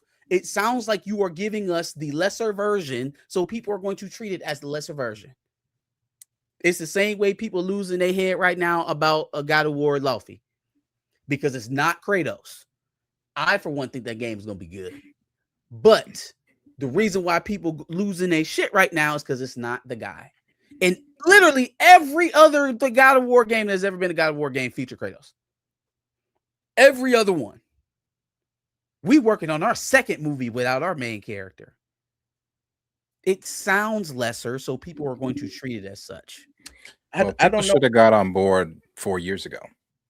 Yeah, that's because with their acceptance of it, with the combativeness going at the petition for it, and everybody else going at us and the other individual YouTubers that were pro recast, you told Marvel for 4 years, as the audience, you're okay with it. So I pulled up Raptor's thing to say, and I agree with him. Yeah, I agree that more people are tuning in, but you should have tuned in a long time ago. Because you tuned in so hard on respecting Chadwick that you showed and told Marvel they're good with it. You told us in 2022, did you not see the recast in the post-credit scene? But now your tunes are changing. We already have a recast. We have a recast. Now your tunes are changing, and I think that's what frustrates me the most about it all. You know, I am where I am on recast T'Challa. Of course, I still want him recast. I don't believe that shit is ever going to happen unless Marvel really has some come to Jesus meeting and they're really reading Twitter threads and shit like that, where they're like, hey, they really hate this shit. So unless they have some come to Jesus meeting, I don't see it happening. But I'm upset with all the people that are now like, hey, we should have been this. I want the real T'Challa, not this T'Challa. Why are you giving his stories to T'Challa? When are we going to get T'Challa? You're dragging this out, blah, blah, blah. You drug it out in 2022. Yeah. But you all were supporters of that. You all were gung-ho for it. You all said Wakanda Forever was one of the best things fucking smoking. You all said that it was great. You all said it was emotional, and that was the emotional. What was the catharticism that you needed? Cathartic. Yeah, it was cathartic. That's what you needed, right? But now that you've had 2 shows where he dies, 1 show where he doesn't talk, another show where he's not in it, a movie where he's dead, presumably a universe where he's dead in every single one of them. Now y'all are, hey, I don't like this. Save some room for Marvel.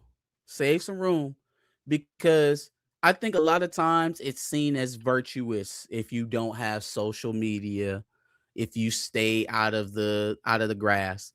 But if you're sitting idly by, writing and directing things that people don't want to see, I think you should deserve some credit for that as well. If you sit up here and took in stewardship over a franchise that came out with a record, like a legendary start. Yeah. And you drove that into a point where we're just getting, because this is going to be an expensive movie. Now that movie makes $600 million, is going to struggle to make its money back because it's going to be a very expensive film. So we're creating Wakanda always is. So if you're doing that, if that's what we're talking about for the crescendo of your trilogy, from where we started, you deserve a big piece of that blame pie as well, because it's not so virtuous when you don't know, or you're keeping yourself insulated from your failures. Excuse me, from your shortcomings and your failures. Sorry, go ahead, Blue. Yeah, I was just gonna say it's just crazy. You know, like you said, that first movie being the record break. You know what I'm saying? All leading to come back with the second film and to change up on what made the billion. Is whether that movie was good or bad, you know what I'm saying? But what drove that movie was the story about T'Challa and him dealing with and his dad, you know what I'm saying? Uncle and his cousin. It was a family story about to make fathers and sons. Yeah, to make it to the mantle is what made the billion. Like, wait, what? The mantle was what made it? Nah, man. Like, that's like saying, prime example. The shield is what drives Captain America. Captain America don't give a damn about that damn shield. He really don't. They tried it. They tried it. You know what I'm saying? Like, he don't give. It's about Steve the Man. Is what, you know what I'm saying? Is what Captain America is about. Not I'm Steve the Man. I'm dope with this. What did him and Tony was talking about the damn shit? I don't need the shield to whoop your ass, Tony. Like, I will whoop your ass without this motherfucking shield, dog. You know what I'm saying? Like, I don't need this shit. Even Thor and his hammer. You know what I'm saying? Like, it's Thor. It's the character that made the $1 billion, not the mantle. You put Shuri in that shit and you get that $800 million movie. You know what I'm saying? If you don't have T'Challa, you're not getting the $1 billion. You're not. Another thing with that, I think the reason why the Shuri thing didn't go over as well, obviously, was because it wasn't built up, right? It was short notice and short order. They rushed it. Mm-hmm. You think this is any better? Like, this is even more. We're probably you got some Shuri fans talking about, she's gonna not be the Black Panther already. What did y'all think? We told you. We said hot potato, not potato. Hot potato. We said in 2022 to the anti-recasting folks, they are starting to see. We said it should be T'Challa. You said no. Now in 2026, you're saying it should be T'Challa.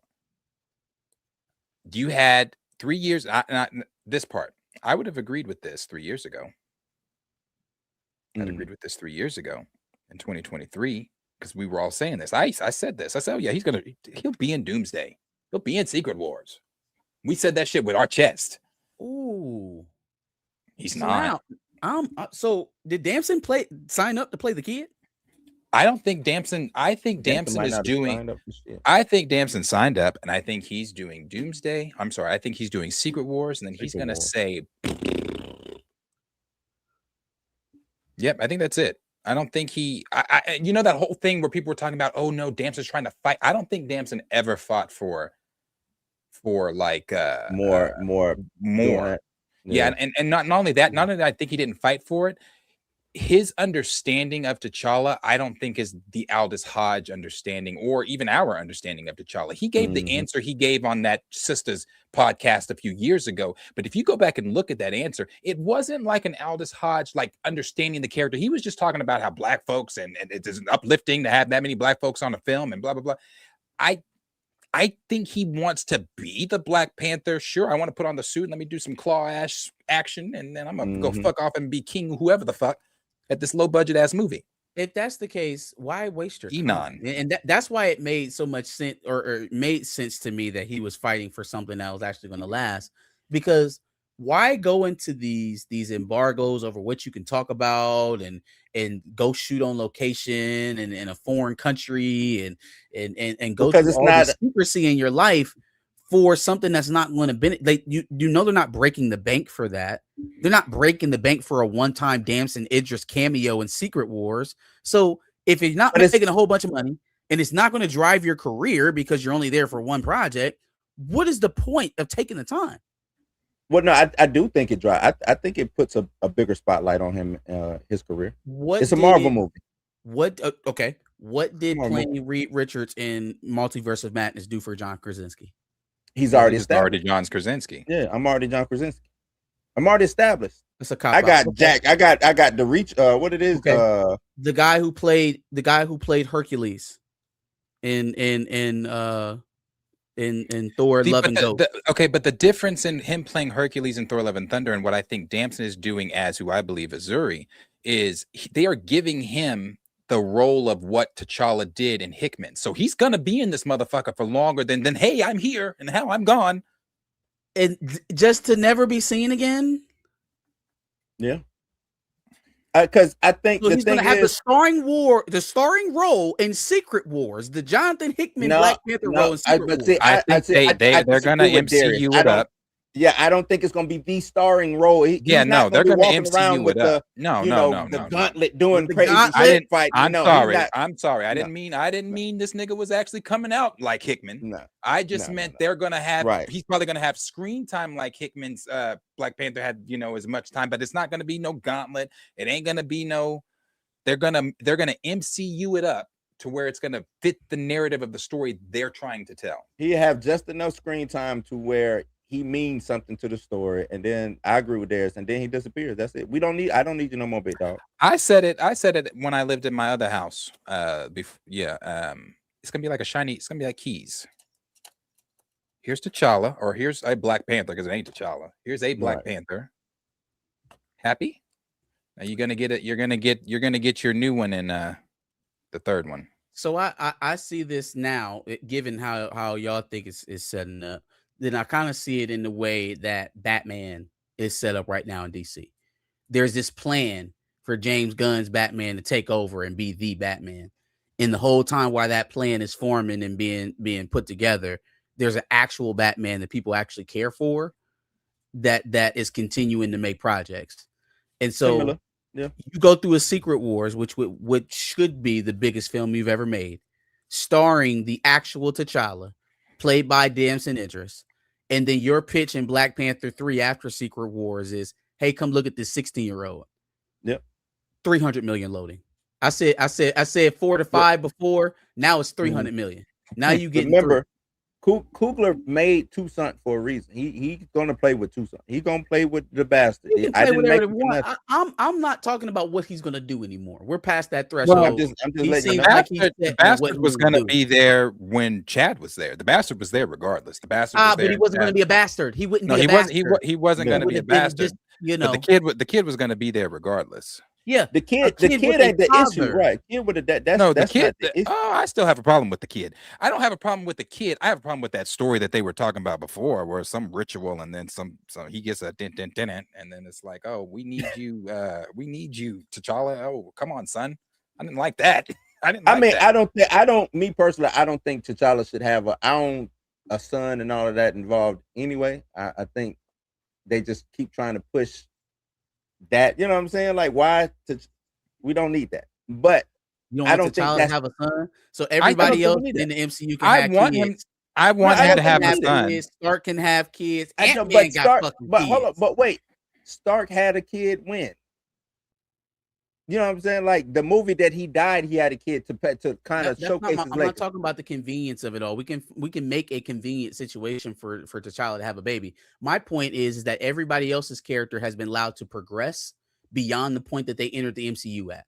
So why wouldn't T'Challa be a mainstay character? No. I'm saying I want him to progress, but yeah, I don't need him with a kid to progress. Having a kid don't necessarily make him progress. You know, I just wouldn't have wanted him to have no son in the second one, especially not with Nakia. Yeah, not in the second one. Like we go to the third, he can have a son in the third. I don't mind him having a son. I'm just saying not in the second movie. Okay. Get rid of Nakia, lay down with Aurora, then have a kid. Okay. You ain't. I don't want. I thought we were just generally against the premise of him having a son. Okay. No. He can have no. It's kind of when you say like earn, like T'Challa he sold his royal oats yet. Yeah. Why you need a kid? I don't need the next movie. It's a 4-year-old. You see what I'm saying? Or 5 or whatever. Nah. We ain't even get some good T'Challa shit in the first damn movie. Can I get some good one in the second one? You see what I'm saying? Like, yeah. Let me see some dope T'Challa shit before he's bogged down by a kid. That's why, when everybody was saying early on, and this is again when I say there's no disrespect to E-Man, just using what he did, when everybody was saying, well, E-Man took he talked to the Russos and he showed them that, like, as if they hadn't read the comic, he showed them that comic panel and talked to them about the importance of T'Challa. Listen,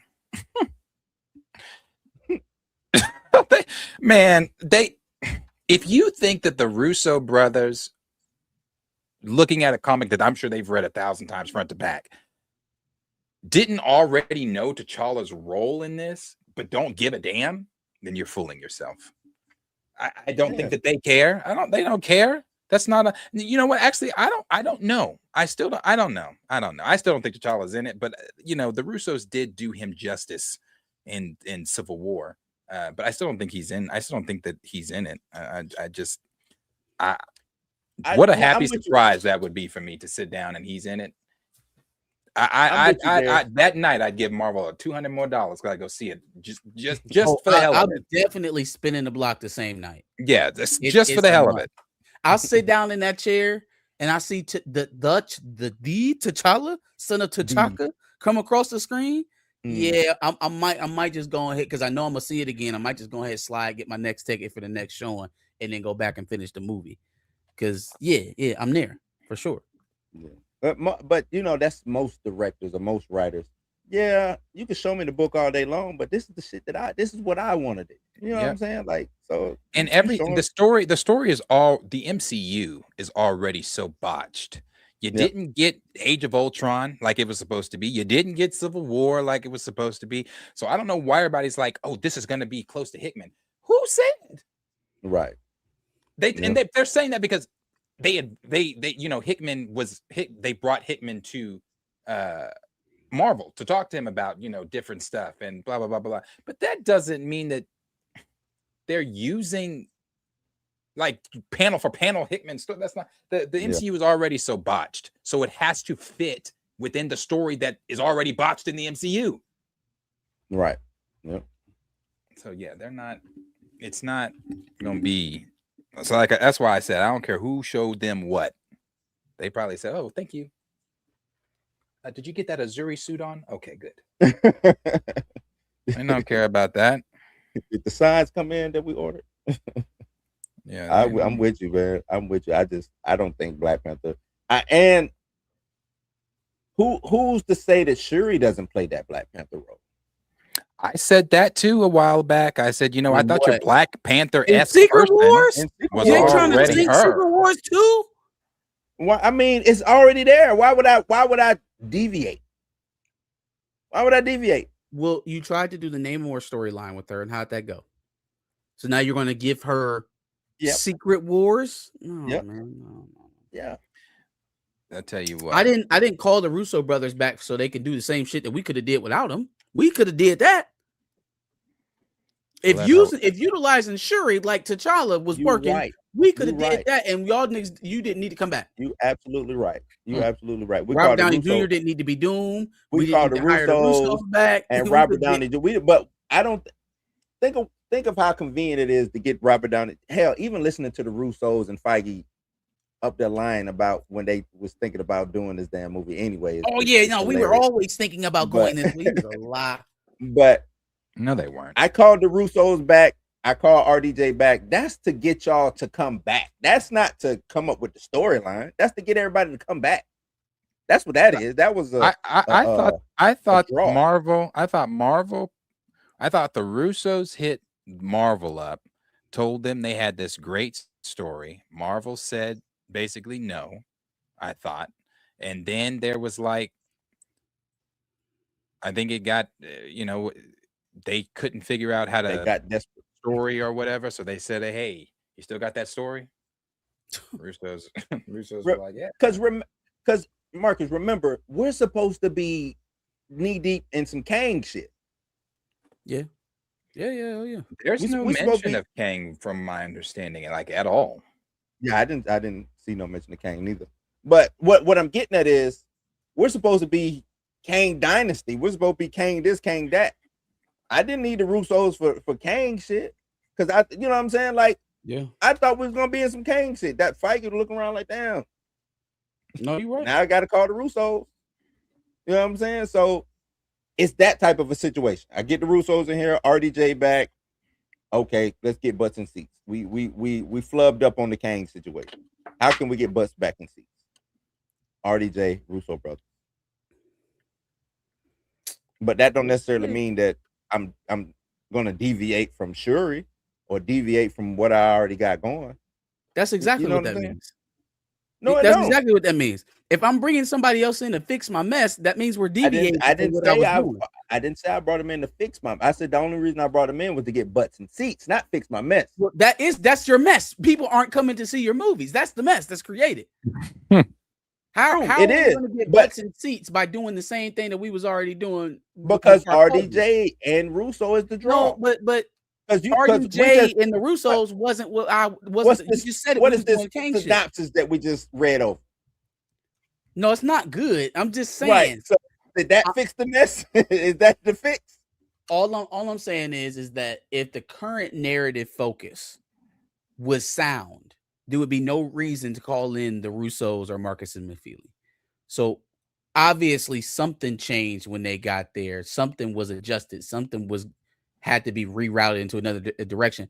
Thinking about even adding Robert Downey Jr. to this mix when we was on a whole nother villain, that alone completely changes the direction we was headed in. I don't think that. I think the Avengers side of things is where they think that they're good at. I think everything else is a mess. You get what I'm saying? Like everything that the Thunderbolts, the Captain America, but isn't that the Avengers stuff now? No, what I mean by Avengers, like, because you see what they're coming with. They're not coming with a solo film. They're coming with an Avengers movie. That's what I mean. Like the Avengers movies, we're good there. We can get the Russos back for that. They're gonna show up, yada yada yada. We'll fill some blanks in. You see what I'm saying? Yeah. That's the way I'm looking at it. And I could be looking at it wrong, but I still think Marvel has the my shit don't stink mentality. I still think it's there. The mentality may be there. Is the actual staying power from the public there is the real question. Well, we're gonna see. We're gonna figure it out. We got one more super chat, fellas, and then it may be sunset time for your boy. Let's see where we at.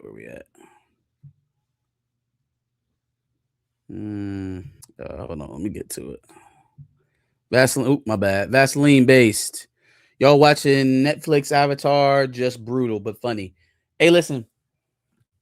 There are a couple of shows that I realize are bad TV. This is how I know y'all really be too into your own shit on Wonder Man and Andor and shit like that. Because I know when I'm watching bad TV that I just like, right? And so by the sheer amount of people who have rejected the second season of this show, I can tell that it's not up to what the first season was. And it has something to do with the original creators not being involved as well. I think the movie not going into theaters hurt this vicariously. I think people got sour to the brand a bit. But I'm enjoying the show. I like it. It's hitting a lot of the same beats as the animated show. It's not happening completely a 1-for-1. I feel like a lot of people have gotten into the habit of being like, "Oh, this is different." Well, was it bad though? Like, yeah, of course it's different. There's a lot of things in Game of Thrones that's different. Different doesn't necessarily mean it's bad. But I'm enjoying it. I can watch some bad shows. I watched the first season of the Halo series, and that shit was dope to me. Second season, I enjoyed the Halo season. I enjoyed the Halo. First season of Halo was cool. Now you also talking to a guy who I wasn't an Xbox guy, so Halo is not really big for me. But the concept of the show was pretty dope. So yeah, I'm ragging on it. I think that it's shit. I thought that the first season was pretty shit. I think that they've gotten. I feel like they just don't fundamentally understand the show.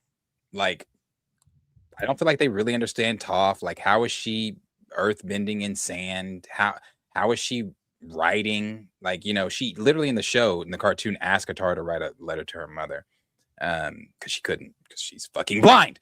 So how she's doing shit that she like certain things. Where does she write? Didn't they have her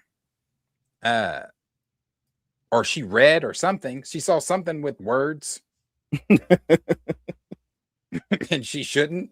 So I'm just the changes. I'm not the biggest. I'm not the biggest fan of the change. I thought the water monster deal in Bossing Say was somewhat the same. Besides healing it. I'm just not. Dai Li was still there. Yeah, the Dai Li were there. And I've seen, and I'm when I say this, I said this early on too. I've seen a lot more people saying it now, though. When I said it, I got called names, but I'm gonna say it again, and I meant it when I said it then. I mean it when I say it now. Some of the actors, that's just not who I would have chosen for that. That is the biggest gripe I have on the show, is that not only did they not go young enough, I feel like they didn't get the right people. Yeah, some of these characters should have been a little bit more rugged in appearance. Body types ain't right. Facial features ain't right. No, they're not. I'm sorry, and I'm not body shaming anybody. Azula is not a thick girl. She's not thick. Neither is May.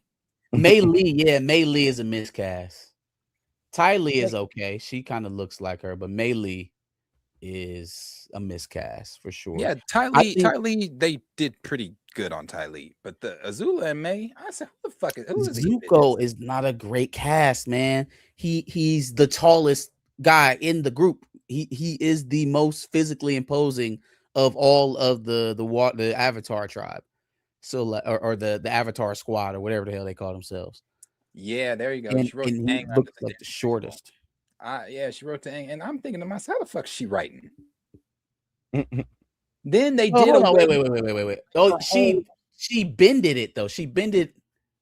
But how is she? I don't know, man. Y'all nitpicking now because it ain't like she picked up a pen and wrote on a piece of paper. Well, then she should have bended it on the ground. She should have bended it to her mother too when she was trying to write to her mother. She should have bended that shit to her mama. Instead, she had Katara right because I can't see. Y'all tripping. Then, the whole fight with the boulder and everything, they just completely said, nah, we're not gonna make it as epic as the as the cartoon. And I guess her trainer just knew she was the blind bandit because he was sitting up there just like, yep. Sarah, I have some. Yeah. So it's fine for me though. I got the cartoon. Y'all enjoy the live action. If I need to watch the Avatar, I'm gonna go watch the cartoon. Watch the cartoon, and I never liked the way it looked from the jump, so I just never jumped on it. I just never liked the way it looked. Hey man, I won't yuck y'all's yum. Don't yuck mine. But I liked how you had preferenced that though. Some of y'all need to say that you like some bad shit. You like bad stuff, you know. It's cool. I'll cool. stand as an outlier and watch some stuff that everybody else don't think is good. That's fine. Yeah. You like some bad yeah. shit. Now I am curious how they're doing season 3 Fire, because if you don't think that Aang is walking in as a fully grown ass man with a 401k, he gonna be up. I can see they're trying to mitigate it. They do a lot of split angle like shots so that you're not shooting directly on with some people. But he's tall. He gonna be over 6 feet tall. You can tell, and if he's not already there right now, his voice is already deep. That movie never came out, right? It comes out in July. So it is still coming July out. instead of it's October. just not coming out in the theaters. Oh, because of the leak leak. Straight to Paramount Plus. No, well, it was always going to Paramount Plus. They took it out the theaters back around like January. Mm-hmm. Yep. So it's coming out in July. Let me ask you, this Avatar franchise, is it good? Is it good enough to be bigger than what it is? What do you mean? The cartoon? Or whether the cartoon, just the franchise period. Oh, we got the cartoon, we got Korra, we got this. Is it big enough to grow and become an actual thing outside? This will be our second at bat at a live action series. I think this one is night and day to the last live action, and people hate it all the same. And people hate it all the same. So to your point, I don't know how much further you can push it. Like if I'm looking at the reception for the TV show now, on a second completely different studio with completely different directors, completely different vision, and seeing the reception, I'm not going to rush a live action Avatar movie onto the silver screen. It doesn't make sense. Maybe one gets put on a streaming service, but I don't know if I put one in the theater right now. And Darius, I guess what I'm asking is was this just good for its time? You know what I'm saying? Like the cartoons, everybody was into the cartoons. Korra kind of revived it a little bit. I would say no, just because during COVID, Avatar Last Airbender, Aang's Avatar Last Airbender had a resurgence where people that had never seen, like John Campy was one of them, people that had never seen him were like, oh my God, this shit is amazing. Because it is. Yeah. This shit is amazing. It could do that, but the only way is if you have the two original creators. If you start bringing in outside forces with their own liberties, then no. Avatar was so good the first time because you had two people that created that understand their creation. You took them away from Netflix. Now you got people doing liberties and fucking Katara and Sokka in the spirit. For what? Why in the spirit world? How are they in the spirit world? So when you got them taking their own liberties and doing their own shit, yeah, well, you're gonna get people that are like, this is not it. This is not it. The only way that it can be pushed further is at Avatar Studios, where they are. Where the next series is coming out. Now that movie, that animated movie wasn't that great to me. I've seen it. I saw it when it leaked. It's, to me, time has passed. I haven't seen it again. I don't really ever plan to watch it again unless I'm just like, hey, yo, even a hey, yo, that's on. I'm probably not watching it. It wasn't bad, but it just wasn't. It definitely didn't feel like the old stuff at all. It wasn't great. It wasn't great. It wasn't bad, but it wasn't great.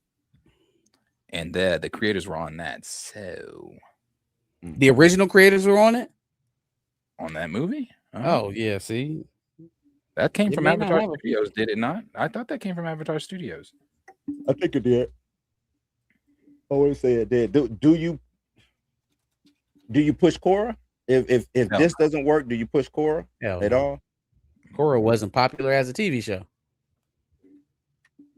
Yeah, no, I wouldn't push her. Now I know people in the comments about to come and say, "Oh, we love Korra." Yeah, but you love. I mean, I fuck with Korra heavy, but did y'all love her when she was on TV? Don't love her now. Did you love her when she was on TV? But I watched all. I like the Avatar series. I like all of the whole story. Only thing I didn't like with Korra was how she got rid of all the avatars, and she, you know what I'm saying.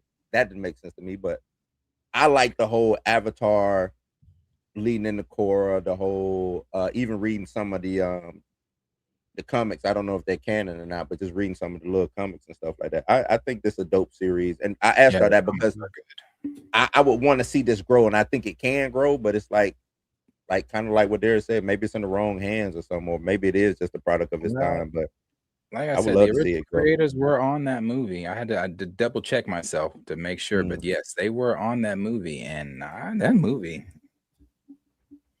Ooh, I just want to know why Aang was getting his ass beat. Why he got his ass beat by some non-benders? Like the first 2 minutes of the movie. Have you seen the movie? I ain't seen it.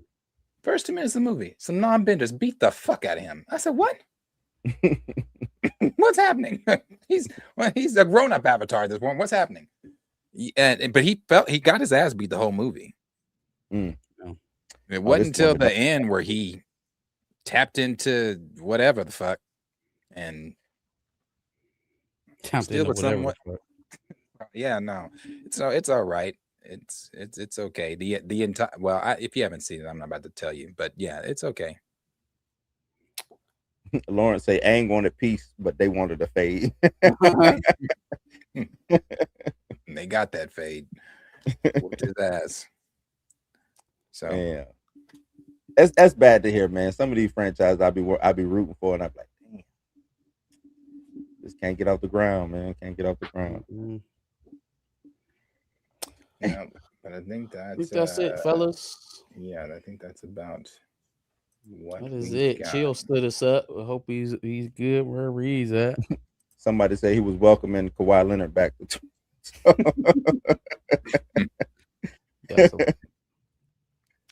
It's been real. It's been real, fellas. Congrats on another great Thursday evening. We'll be back here next week, same time. What'd you say? Can we watch this trailer really quick? Trailer for what? The Ninth Jedi. August 5th. What is that? From Visions. Visions. They took the Ninth Jedi story and turned it into its own thing. Doesn't look bad at all. The Jedi and the Sith have disappeared. A terrible age of conflict now mires the galaxy in chaos. We are searching for allies who will stand up with us for the sake of the galaxy. We need Jedi to fight alongside us. Are you a Jedi?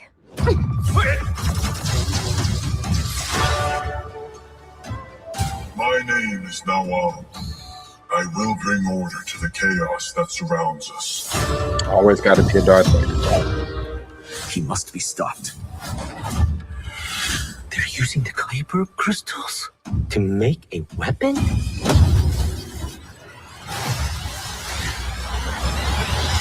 Fire.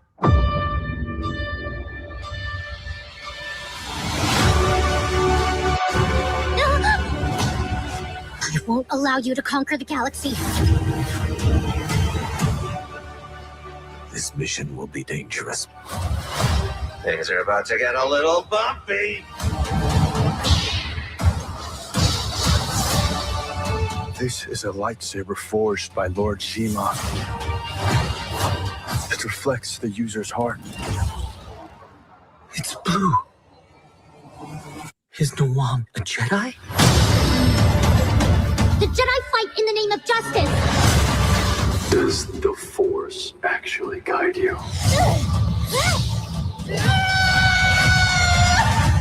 How many people have you killed for the sake of justice?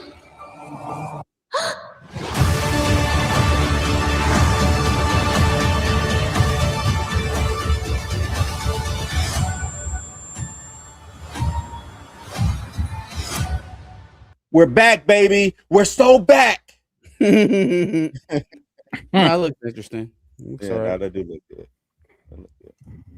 good. So what is this canon to anything, or is this just a outside story? Yeah, just an outside story. It's literally from what this is my first time watching it. It seems like it's a different version of episode 4.